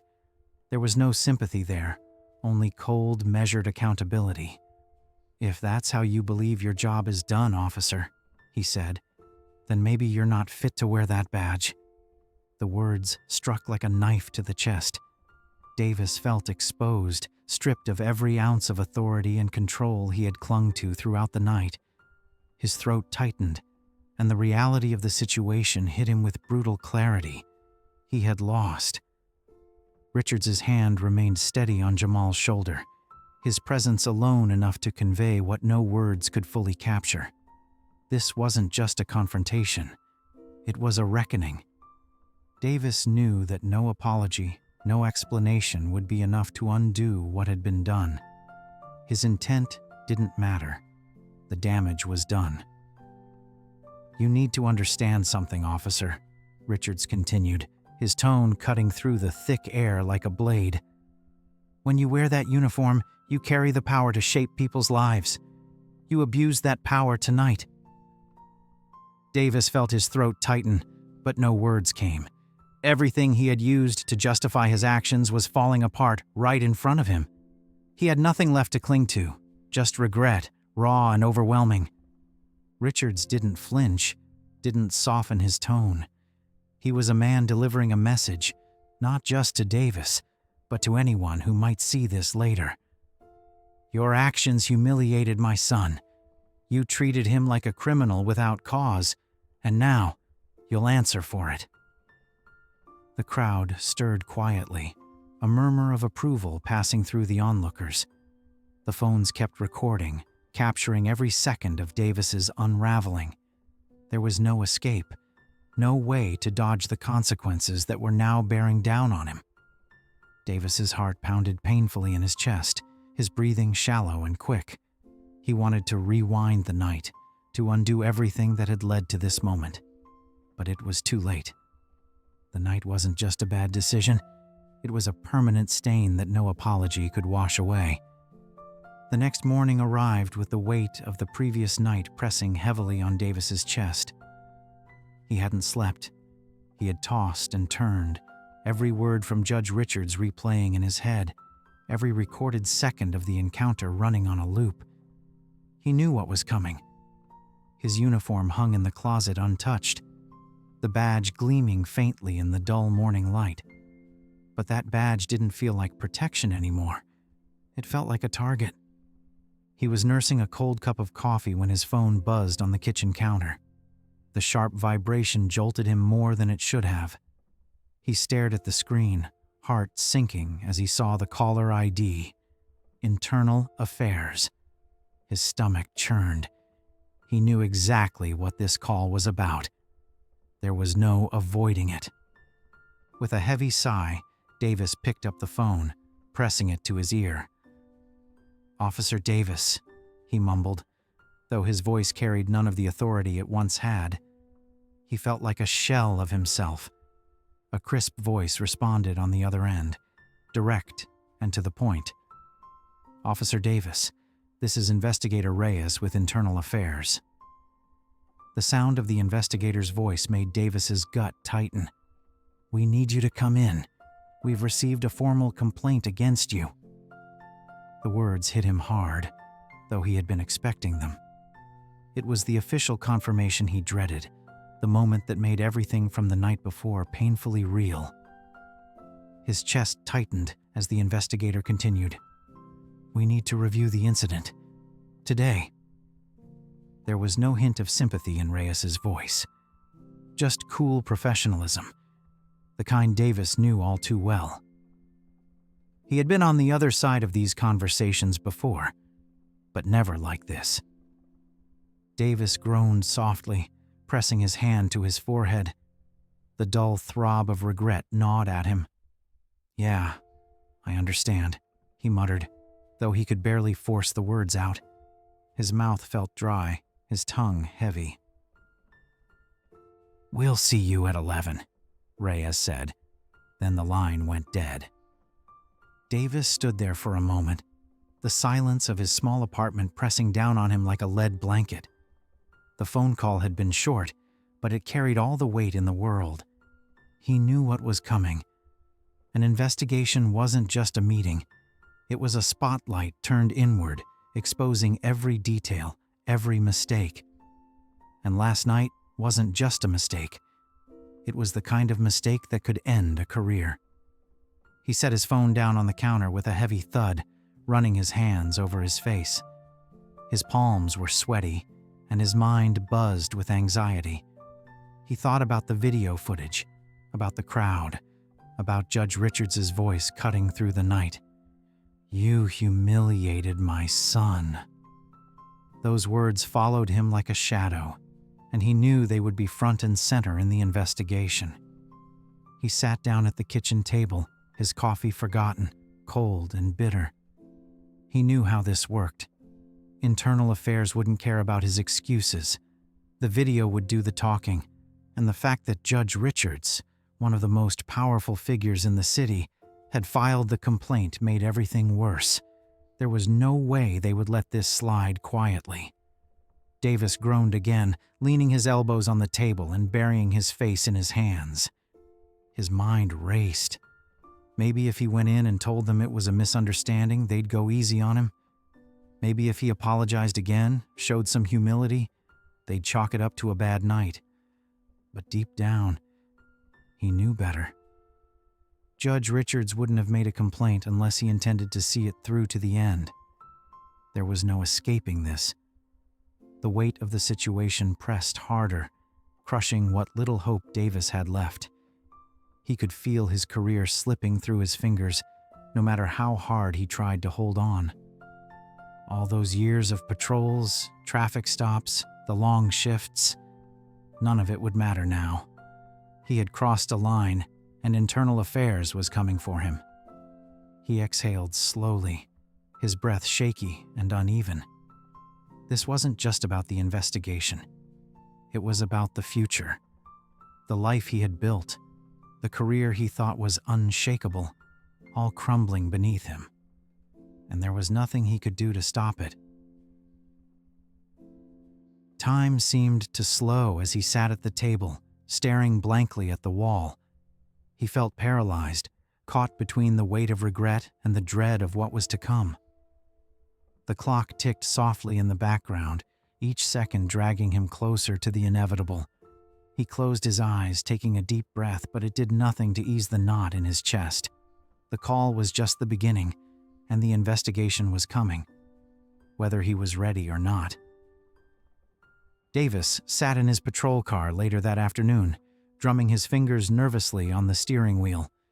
His stomach churned with anxiety that refused to settle, the knot in his chest tightening with every thought about the meeting with Internal Affairs.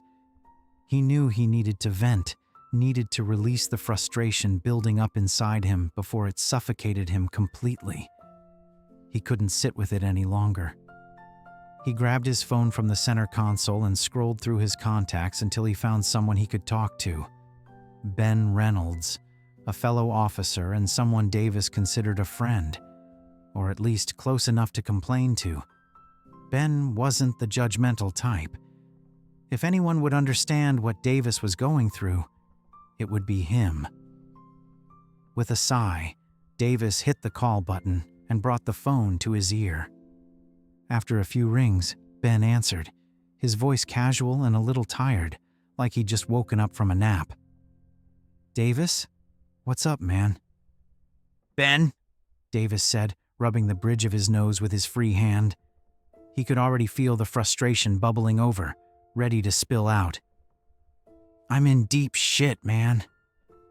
Ben chuckled softly on the other end of the line, oblivious to the seriousness in Davis's voice. What now? Someone complain about your parking tickets again? "No, it's worse," Davis muttered, his grip tightening on the phone. The words felt heavy in his mouth, but he needed to say them. It wasn't even a big deal, just another stop gone bad. Ben's tone shifted, the lightness fading as he picked up on the tension in Davis's voice. "What happened?" Davis exhaled sharply, the frustration rising. He hated how it all sounded out loud, how small and stupid it seemed when he put it into words, and yet how massive the consequences felt. "I pulled over a kid last night, a black kid driving a BMW. You know how it is, looked like trouble, so I stopped him." There was silence on the other end for a beat, and Davis pressed on, his voice growing more agitated. "He gave me attitude. Real calm, but you know the type. Like he's playing you, waiting for you to mess up. I patted him down, asked a few questions. Nothing serious, just doing my job." He tried to convince himself as much as he was trying to convince Ben. But then his dad shows up. Ben made a low sound in his throat. "Okay." Davis rubbed his temples, the memory of the night clawing at him. He hated how it wouldn't leave him alone, how it clung to him like a stain. Turns out the kid's dad is Judge Richards. The line went silent again, and Davis could hear the tension in the pause. Ben wasn't laughing now. "Wait, Judge Richards?" Ben finally asked, his voice cautious, like he couldn't believe what he was hearing. "Yeah," Davis muttered bitterly, sinking deeper into his seat. "Judge fucking Richards. Filed a complaint first thing this morning. Internal Affairs already called me in. They want me down there today." Ben exhaled slowly, the kind of breath that told Davis exactly how bad it was. He could picture Ben on the other end of the line, leaning back, rubbing the back of his neck, trying to figure out how to tell him the truth. "Jesus, Davis," Ben finally said, his voice low. "You really stepped in it this time." "It wasn't even a big deal," Davis snapped, the frustration boiling over now. He knew how it sounded, but he couldn't help himself. "It's not like I hurt anyone. It was just a routine stop gone sideways. That's all. This is being blown way out of proportion." Ben didn't respond right away. The silence on the other end was heavier than Davis expected. "Davis," Ben said slowly, carefully. "Look, man, I get it. Stops go bad sometimes. We've all been there." Davis leaned forward, gripping the steering wheel with one hand, the phone with the other. "Exactly. That's what I'm saying. This was just one of those nights, one stop that went south. It's not like it's the first time something like this has happened. But this time, Ben said, his voice low but firm. "You messed with the wrong family." Davis's heart sank, and for a moment, he couldn't respond. Ben kept going, his tone serious now. "This isn't just some pissed-off parent filing a complaint because you pulled their kid over for speeding. This is Judge Richards, man. He's not gonna let this slide. Not after what you did." Davis slumped back in his seat, the weight of Ben's words pressing down on him like a lead blanket. He knew Ben was right, but hearing it out loud made it all the more real. "You should have seen him, Ben," Davis whispered, his voice thick with regret. "He didn't even raise his voice. He just stood there. It was like I wasn't even a person to him, just a problem he needed to deal with." Ben sighed deeply. There was nothing else to say. They both knew what was coming.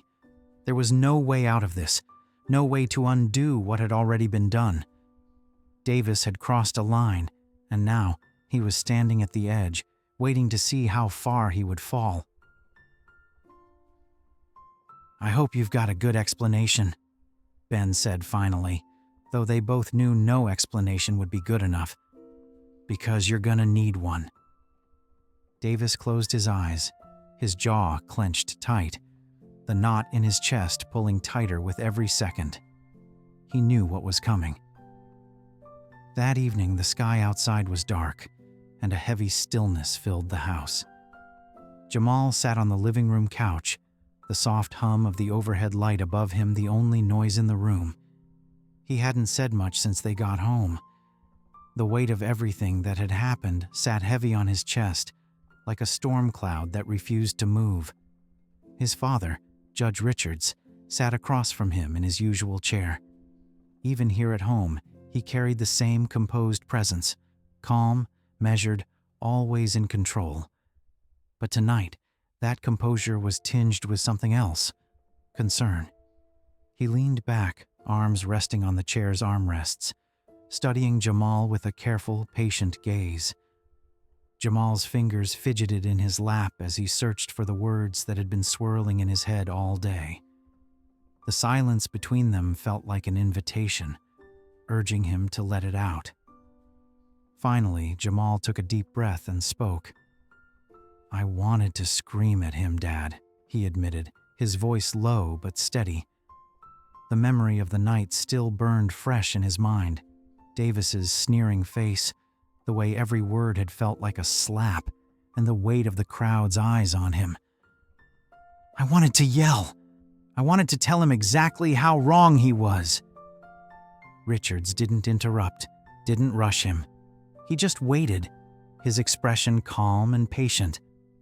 "But I knew that wouldn't help," Jamal continued, exhaling slowly. "I knew if I did, it'd only make things worse." His voice grew softer, almost like he was confessing a secret. "He wanted me to snap. I could see it in his eyes. He wanted me to give him a reason to take it further." Richards gave a slow, approving nod. There was a quiet pride in his eyes, though his expression remained measured. "You did the right thing, son," he said, his voice low and reassuring. It wasn't just praise. It was validation. A confirmation that Jamal had handled himself the way he needed to. Jamal looked down at his hands, still feeling the phantom weight of the patrol car's hood beneath his palms. The frustration simmered beneath the surface, a slow burn he had learned to live with. It didn't matter what I said. He'd already decided I was guilty the second he saw me. I could feel it. Richards leaned forward slightly, his elbows resting on his knees. His expression darkened, though not with anger, with something heavier.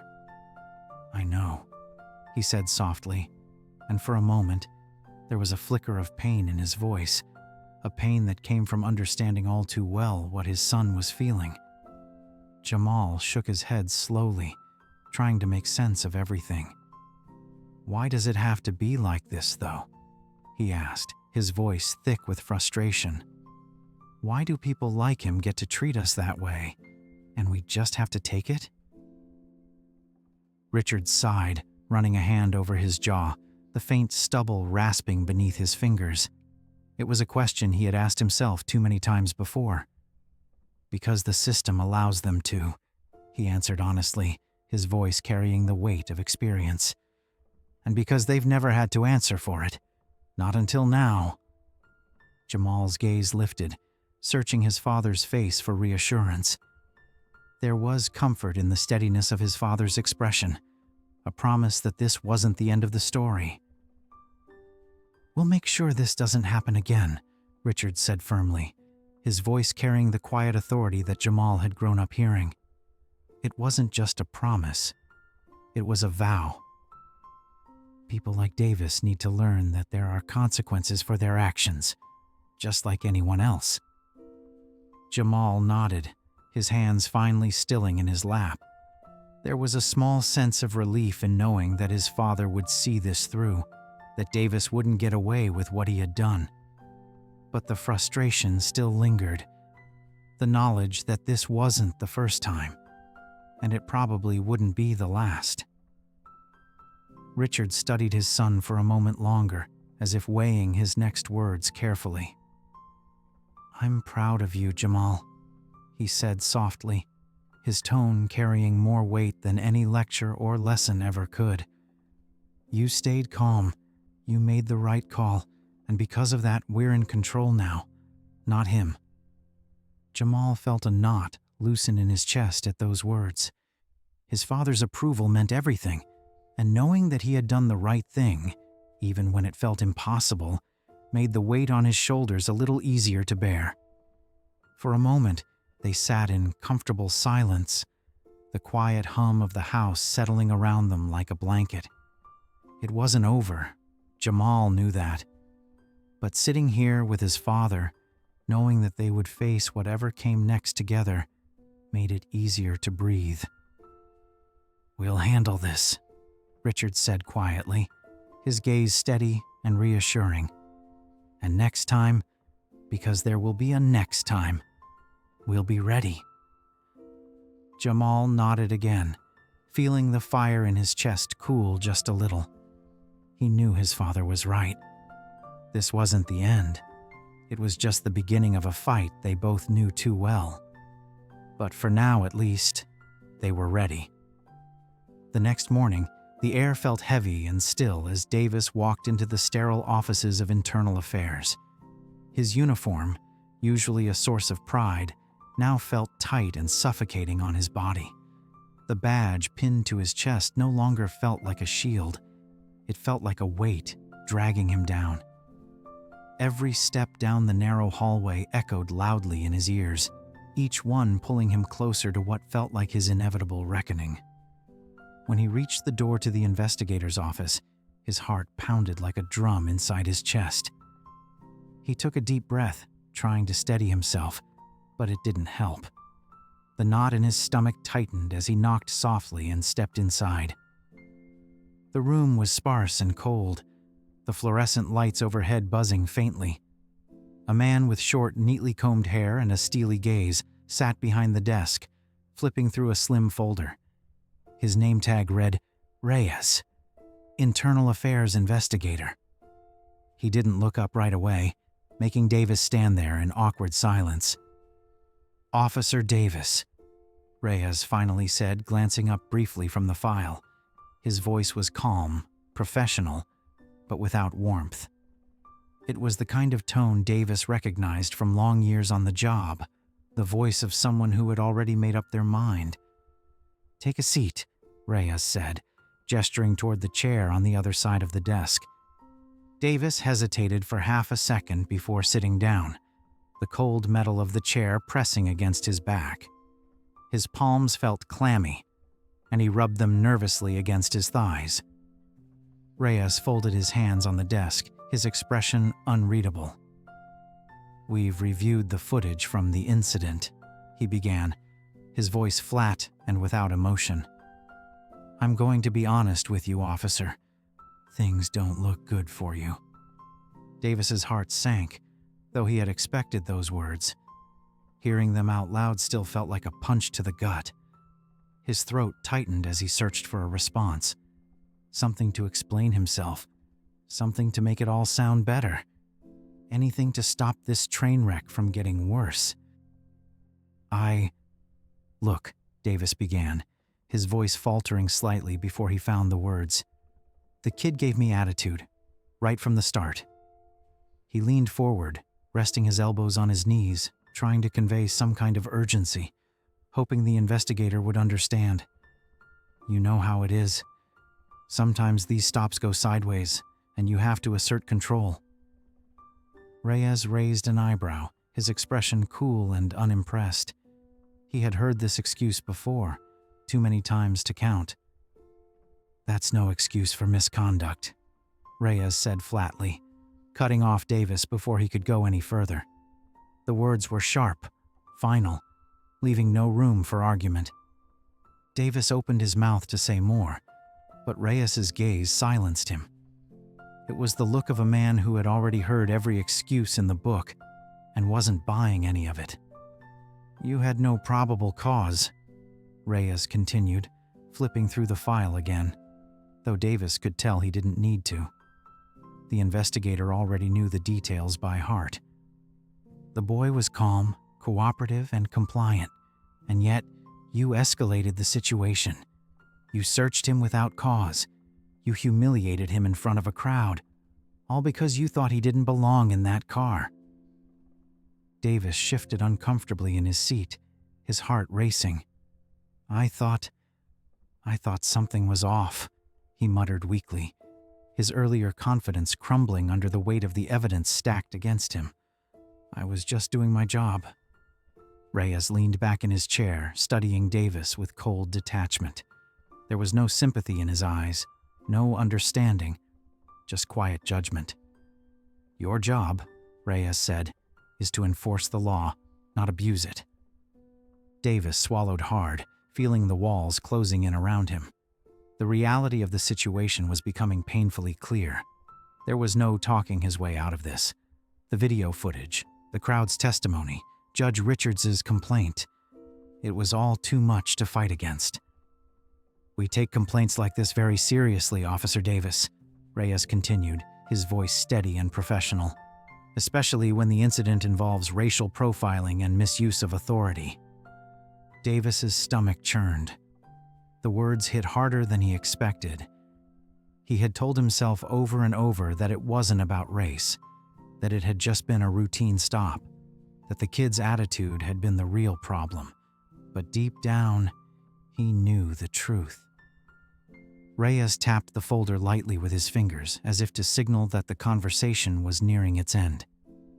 We'll be conducting a full investigation. In the meantime, you'll remain on administrative leave. Davis's heart sank further at those words. Administrative leave, a polite way of saying, you're sidelined until we decide whether or not to fire you. He felt the knot in his stomach tighten even more. This was worse than he imagined. Reyes leaned forward slightly, his gaze steady.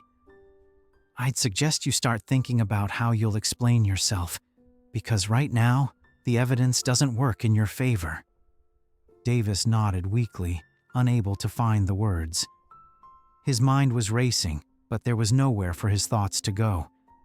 He had tried to justify his actions, tried to convince himself that he had done nothing wrong. But now, sitting in front of Reyes, it was impossible to escape the truth. The investigator gave a short nod, signaling that the conversation was over. Davis stood slowly, his legs heavy, his mind numb. He knew what this meant. The investigation wasn't just a formality, it was the beginning of the end. As he left the office, the door clicking shut behind him, the weight of everything settled fully on his shoulders. There was no going back. The investigation had begun, and there was no way to undo what had been done. He walked down the hallway in silence, the fluorescent lights buzzing overhead. Every step felt heavier than the last, every breath harder to take. The man who had started the night before with power and authority was now just another officer under investigation, waiting to see how far he would fall. And this time, there was no escaping the consequences. Davis sat in his car, gripping the steering wheel until his knuckles turned white. His mind churned with regret, fear, and the desperate need to find some way out of the mess he had created. The investigation was in motion, and every instinct told him he was running out of time. The cold reality of what would happen if he lost his job gnawed at him. Years of service gone, his career in ruins, his name dragged through the mud. He couldn't let that happen. Not like this. There was only one option left: an apology. If he could make things right with Judge Richards, maybe, just maybe, he could stop this disaster from getting worse. He told himself it wasn't too late. If he could just explain, if he could show remorse, Richards might soften. Davis knew he had to try. He took a deep breath, pulled out his phone, and searched for the courthouse address. He was nervous, but there was no other way. He started the car, his heart thudding heavily in his chest as he drove through the city, each street sign passing in a blur. The weight of the past 2 days pressed down on him like a vice. This was his last chance, and he knew it. When he reached the courthouse, the building loomed tall and imposing under the pale afternoon sky. It was a place where power was absolute, and the wrong move could change lives forever. Davis climbed the stone steps slowly, the echo of his footsteps bouncing off the cold walls around him. His uniform felt stiff, uncomfortable, a far cry from the authority it used to give him. He reached Judge Richards' office, pausing outside the wooden door. His hand hovered over the doorknob for a moment, the weight of what he was about to do sinking in. There was no turning back now. With a nervous swallow, he knocked, the sound reverberating in the quiet hallway. A moment later, the door opened, and the judge's assistant gave him a once-over before gesturing for him to enter. Davis stepped inside, his stomach twisting into knots. Judge Richards sat behind a large mahogany desk, his posture straight, his expression composed. He didn't look surprised to see Davis, just mildly curious, as if he had been expecting him to show up sooner or later. "Officer Davis," Richards greeted, his tone polite but distant, like someone addressing a stranger. There was no warmth in his voice, no hint of forgiveness. He gestured to a chair. "Have a seat." Davis sat down, wiping his damp palms on his thighs, trying to steady his breathing. The judge's calm gaze made it difficult to focus, those same sharp eyes that had unraveled him the night before. For a long moment, Richard said nothing, waiting for Davis to speak first. Davis began, his voice faltering under the weight of the judge's silence. The words he had rehearsed on the drive over evaporated the moment he sat down. I wanted to apologize, Judge, for everything that happened." Richards tilted his head slightly, his expression unchanged. He didn't interrupt. He just waited, allowing Davis to squirm under the pressure. "I know I made a mistake," Davis continued, his voice cracking slightly. "I was wrong to treat your son the way I did." He swallowed hard, struggling to hold his composure. "I never meant for things to get out of hand." Richards leaned back in his chair, folding his hands neatly in front of him. His face remained unreadable, a calm mask of authority and experience. "You humiliated my son," Richards said evenly. "You treated him like a suspect without cause. That wasn't a misunderstanding, officer. It was a choice." Davis winced at the sharpness of the words, feeling them cut deeper than he expected. He shifted uncomfortably in his seat, trying to find some way to soften the damage. "I know," he admitted, his voice low. "I can't change what happened, but I just want to make it right." Richard stared at him for a moment, his expression cool and steady. There was no anger, just the cold weight of judgment. "And what exactly do you think an apology will fix?" Richards asked, his tone razor-sharp. "Do you think it erases what you did? That it undoes the harm you caused?" Davis opened his mouth, but no answer came. The weight of the truth pressed down on him harder than ever. No apology, no excuse could undo what had been done.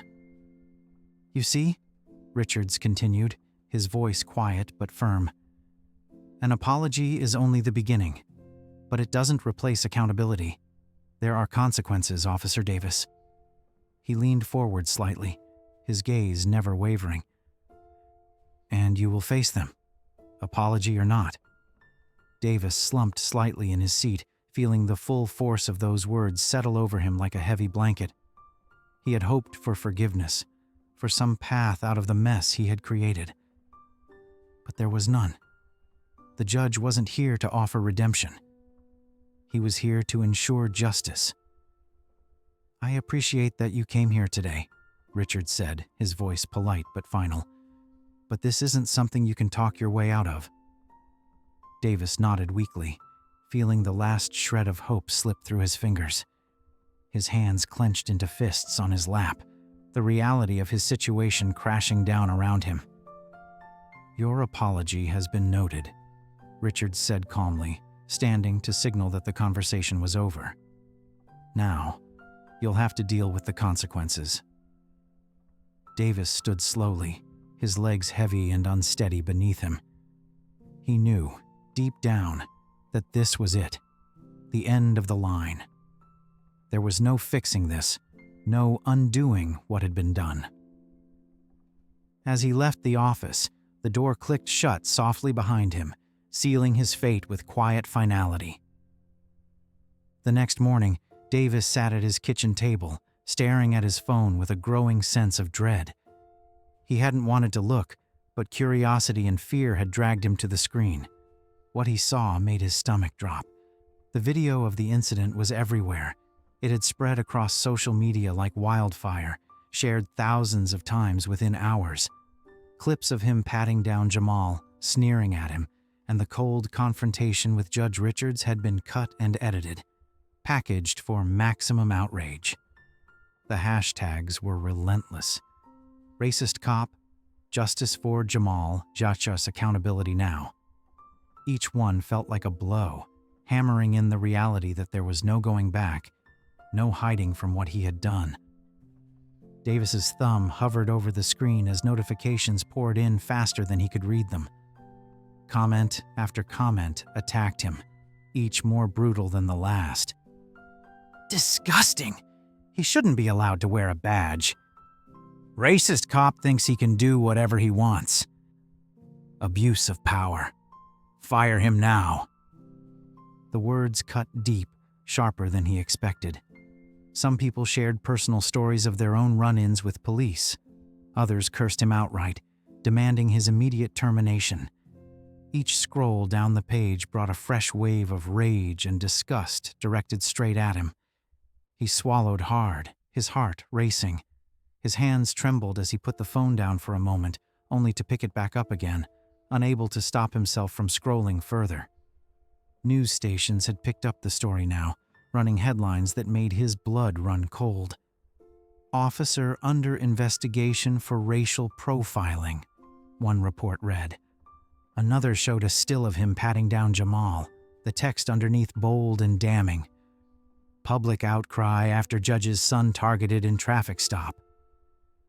Every major outlet seemed to have their version of the story, some with anchors dissecting the video on live TV, others running round-the-clock coverage with legal analysts weighing in.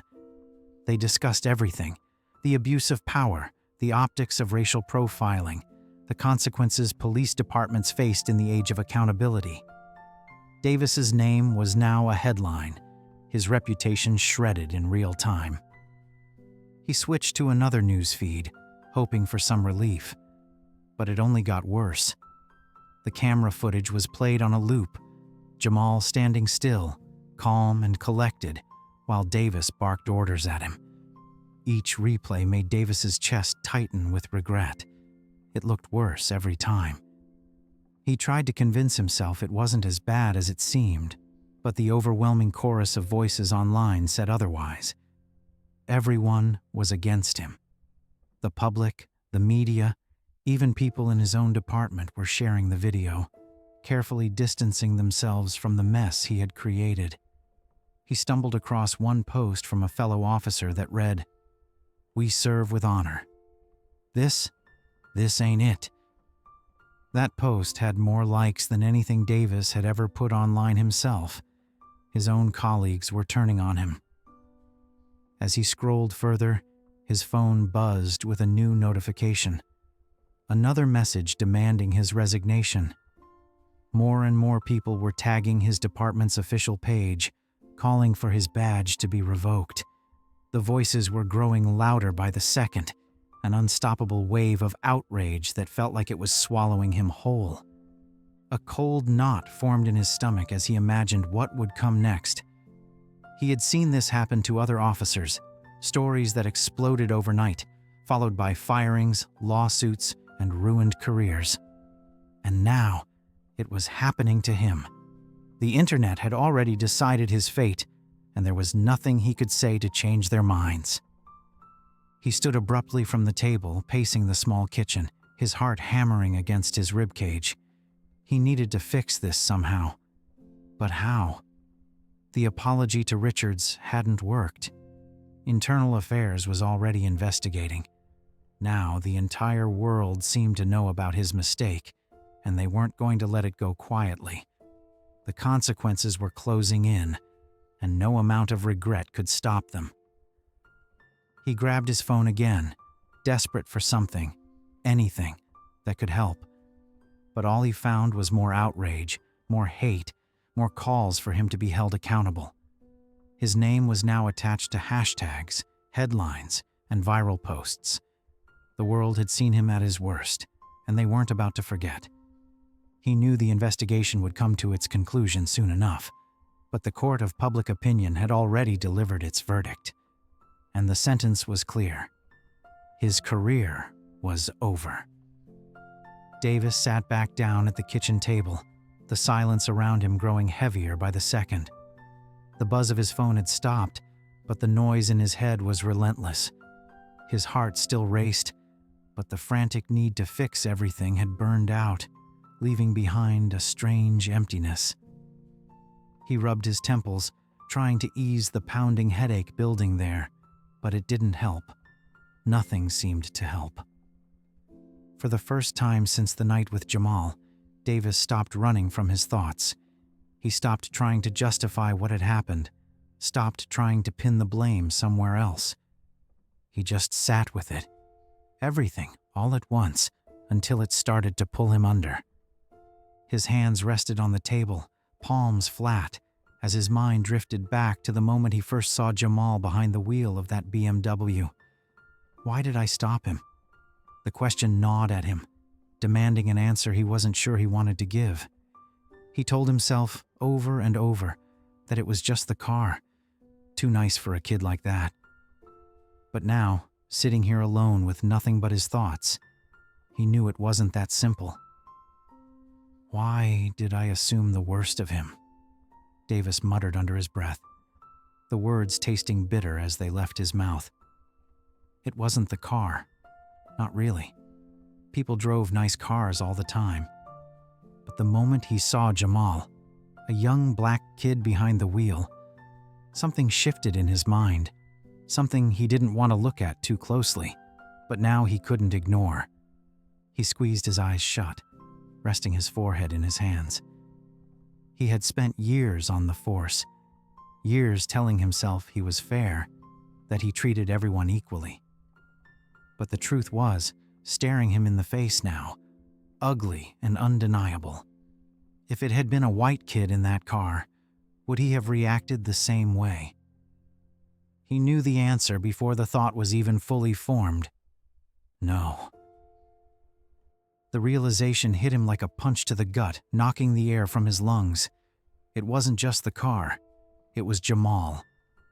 Davis had seen him and made a decision, quick, automatic, unthinking. He had decided in that instant that Jamal didn't belong, and that was the truth he didn't want to admit, the truth that now sat heavy in his chest, suffocating him. He let out a slow, shaky breath, the weight of that realization pressing down harder than ever. He wasn't just wrong that night. He had been biased. The word tasted foul, like something he wanted to spit out, but it stayed lodged in his throat. He had spent years convincing himself he wasn't that kind of cop, telling himself that racism was something other people did, not him. But now, the memory of that night wouldn't let him lie to himself any longer. He thought back to Jamal's calm demeanor, the way the boy had stood there, controlled and quiet, even as Davis escalated the situation. He could see it so clearly now. The fear Jamal must have felt, the quiet anger held tightly in check. And Davis knew, deep down, that he had wanted Jamal to break, to react, just so he could prove himself right. Was it really just the car? Davis whispered to himself, the words hanging in the stillness of the kitchen. He knew it wasn't. He knew it had been something deeper, something he hadn't wanted to face until now. His mind drifted to the years he'd spent on the force, the little comments from other officers, the subtle jokes that weren't funny, the assumptions everyone made about people from certain neighborhoods. He had told himself he was different, but those same assumptions had crept into his mind, shaping the way he saw people, shaping the way he saw Jamal that night.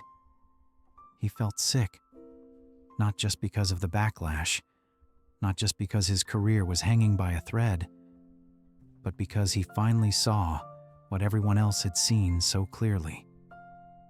The problem wasn't just that he had humiliated Jamal. The problem was that he had never even given him a chance. He ran a hand down his face, his breath coming out in short bursts. The person he thought he was, the officer who treated people fairly, who acted without prejudice, was a lie. He had acted on instinct, but that instinct was poisoned by years of unspoken bias, lurking beneath the surface, waiting for moments like this to reveal itself. For the first time, Davis allowed himself to feel the full weight of what he had done. He hadn't just made a mistake. He had harmed someone. Jamal hadn't deserved any of it.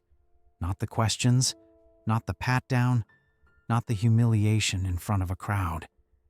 Davis had done that, and no apology, no investigation would undo the damage. The knot in his chest twisted tighter, and he slumped forward, resting his head in his hands. He wished, more than anything, that he could go back, that he could take it all back. But there was no going back. All he had now was the truth and the regret that came with it. And for the first time, he let himself feel it. Across town, in a quiet, sunlit conference room at City Hall, Judge Richards sat at the head of the table. His expression was calm but focused, the weight of recent events pressing heavily on his shoulders. The room was filled with city officials, council members, and a few representatives from the police department, all gathered to discuss something that had been brewing for years but was now impossible to ignore: police reform. Richards glanced around the table, his eyes meeting those of the officials who had called the meeting. There was tension in the air, an unspoken understanding that what they were discussing was no longer just hypothetical. The incident with his son, Jamal, had made sure of that. "We can't keep allowing officers like Davis to operate unchecked," Richards said, his voice firm but measured. He spoke not just as a judge, but as a father. Every word was deliberate, carrying the weight of his personal experience as well as his professional authority. "What happened to my son? What happens to countless others? It's unacceptable." The officials shifted in their seats, their faces a mix of concern and apprehension. They had seen the footage, They had heard the public outcry. The city was demanding answers, and more importantly, demanding change. Richard's presence made it clear that this wasn't just another meeting where they could push things under the rug. A city official, a man with graying hair and a stern expression, leaned forward, nodding gravely. "We're initiating a policy review," he said, his voice tinged with the weariness of a man who had seen too many crises land on his desk. "It's clear we need to take a closer look at how our officers are trained and how we handle accountability." Richards's jaw tightened slightly, though he kept his composure. This wasn't just about policies on paper. It was about real change, something that would prevent officers like Davis from acting on their biases without consequence. "Policy reviews are important," Richards acknowledged, his voice steady. "But we need more than that. We need real, enforceable consequences. Officers like Davis need to know that when they abuse their power, there will be no second chances." The room fell quiet for a moment. Everyone knew the truth. This wasn't just an isolated case. There had been too many incidents like this. Too many moments where the public trust had been shattered. But now, with the video of Davis and Jamal circulating online, the pressure for reform was mounting faster than ever before. The police department's representative, a middle-aged woman with sharp eyes and a no-nonsense demeanor, spoke up next. Her tone was defensive, but there was no denying the need for change. "We've already begun looking into ways to improve officer training, particularly when it comes to implicit bias and de-escalation techniques," she said. "What happened with Officer Davis is something we take seriously." Richards nodded, but there was no relief in his expression. This wasn't just about training. It was about holding people accountable when they failed. "Training is only part of the solution," he said, his voice firm. "The culture within the department needs to shift. If an officer like Davis can act the way he did and still believe he was justified, then there's a deeper problem at hand." The officials exchanged uneasy glances, knowing Richards was right. Changing a few policies wouldn't be enough to fix what was broken. There had to be a shift in how officers saw their roles, how they viewed the people they served. The gray-haired city official spoke again, this time with a note of determination in his voice. "We're going to make sure officers are held accountable," he said. "That's a promise. The public expects it, and frankly, they deserve it." Richards leaned back slightly in his chair, his eyes narrowing as he weighed the words. Promises were easy to make in a room like this, but keeping them, making sure they translated into real action, was another matter. "Accountability can't be a buzzword," Richards said, his tone cutting through the room like a blade. "It has to mean something. We need an independent review board, civilian oversight, people outside of the department who can look at these cases without bias." The suggestion hung in the air, heavy and bold. A few murmurs broke out among the officials, but no one outright disagreed. They all knew it was time for something more drastic. The police department representative shifted in her seat, clearly uncomfortable but not in a position to push back. Public trust was at an all-time low, and resistance to reform would only make matters worse. "It's something we'll consider," she said, though her voice lacked conviction. Richards's gaze sharpened. "Consideration isn't enough," he said firmly. "This needs to happen. Officers who act on bias, who violate the public's trust, must know that there will be a reckoning. Without accountability, without oversight, this will continue. And next time, it could be worse." The room fell silent once more, the weight of his words settling over them. They knew what was at stake, not just the department's reputation, but the safety of the community. Finally, the city official nodded slowly, resigned, but resolute. "We'll move forward with the review board," he said, "and we'll ensure that every officer understands. Misconduct won't be tolerated."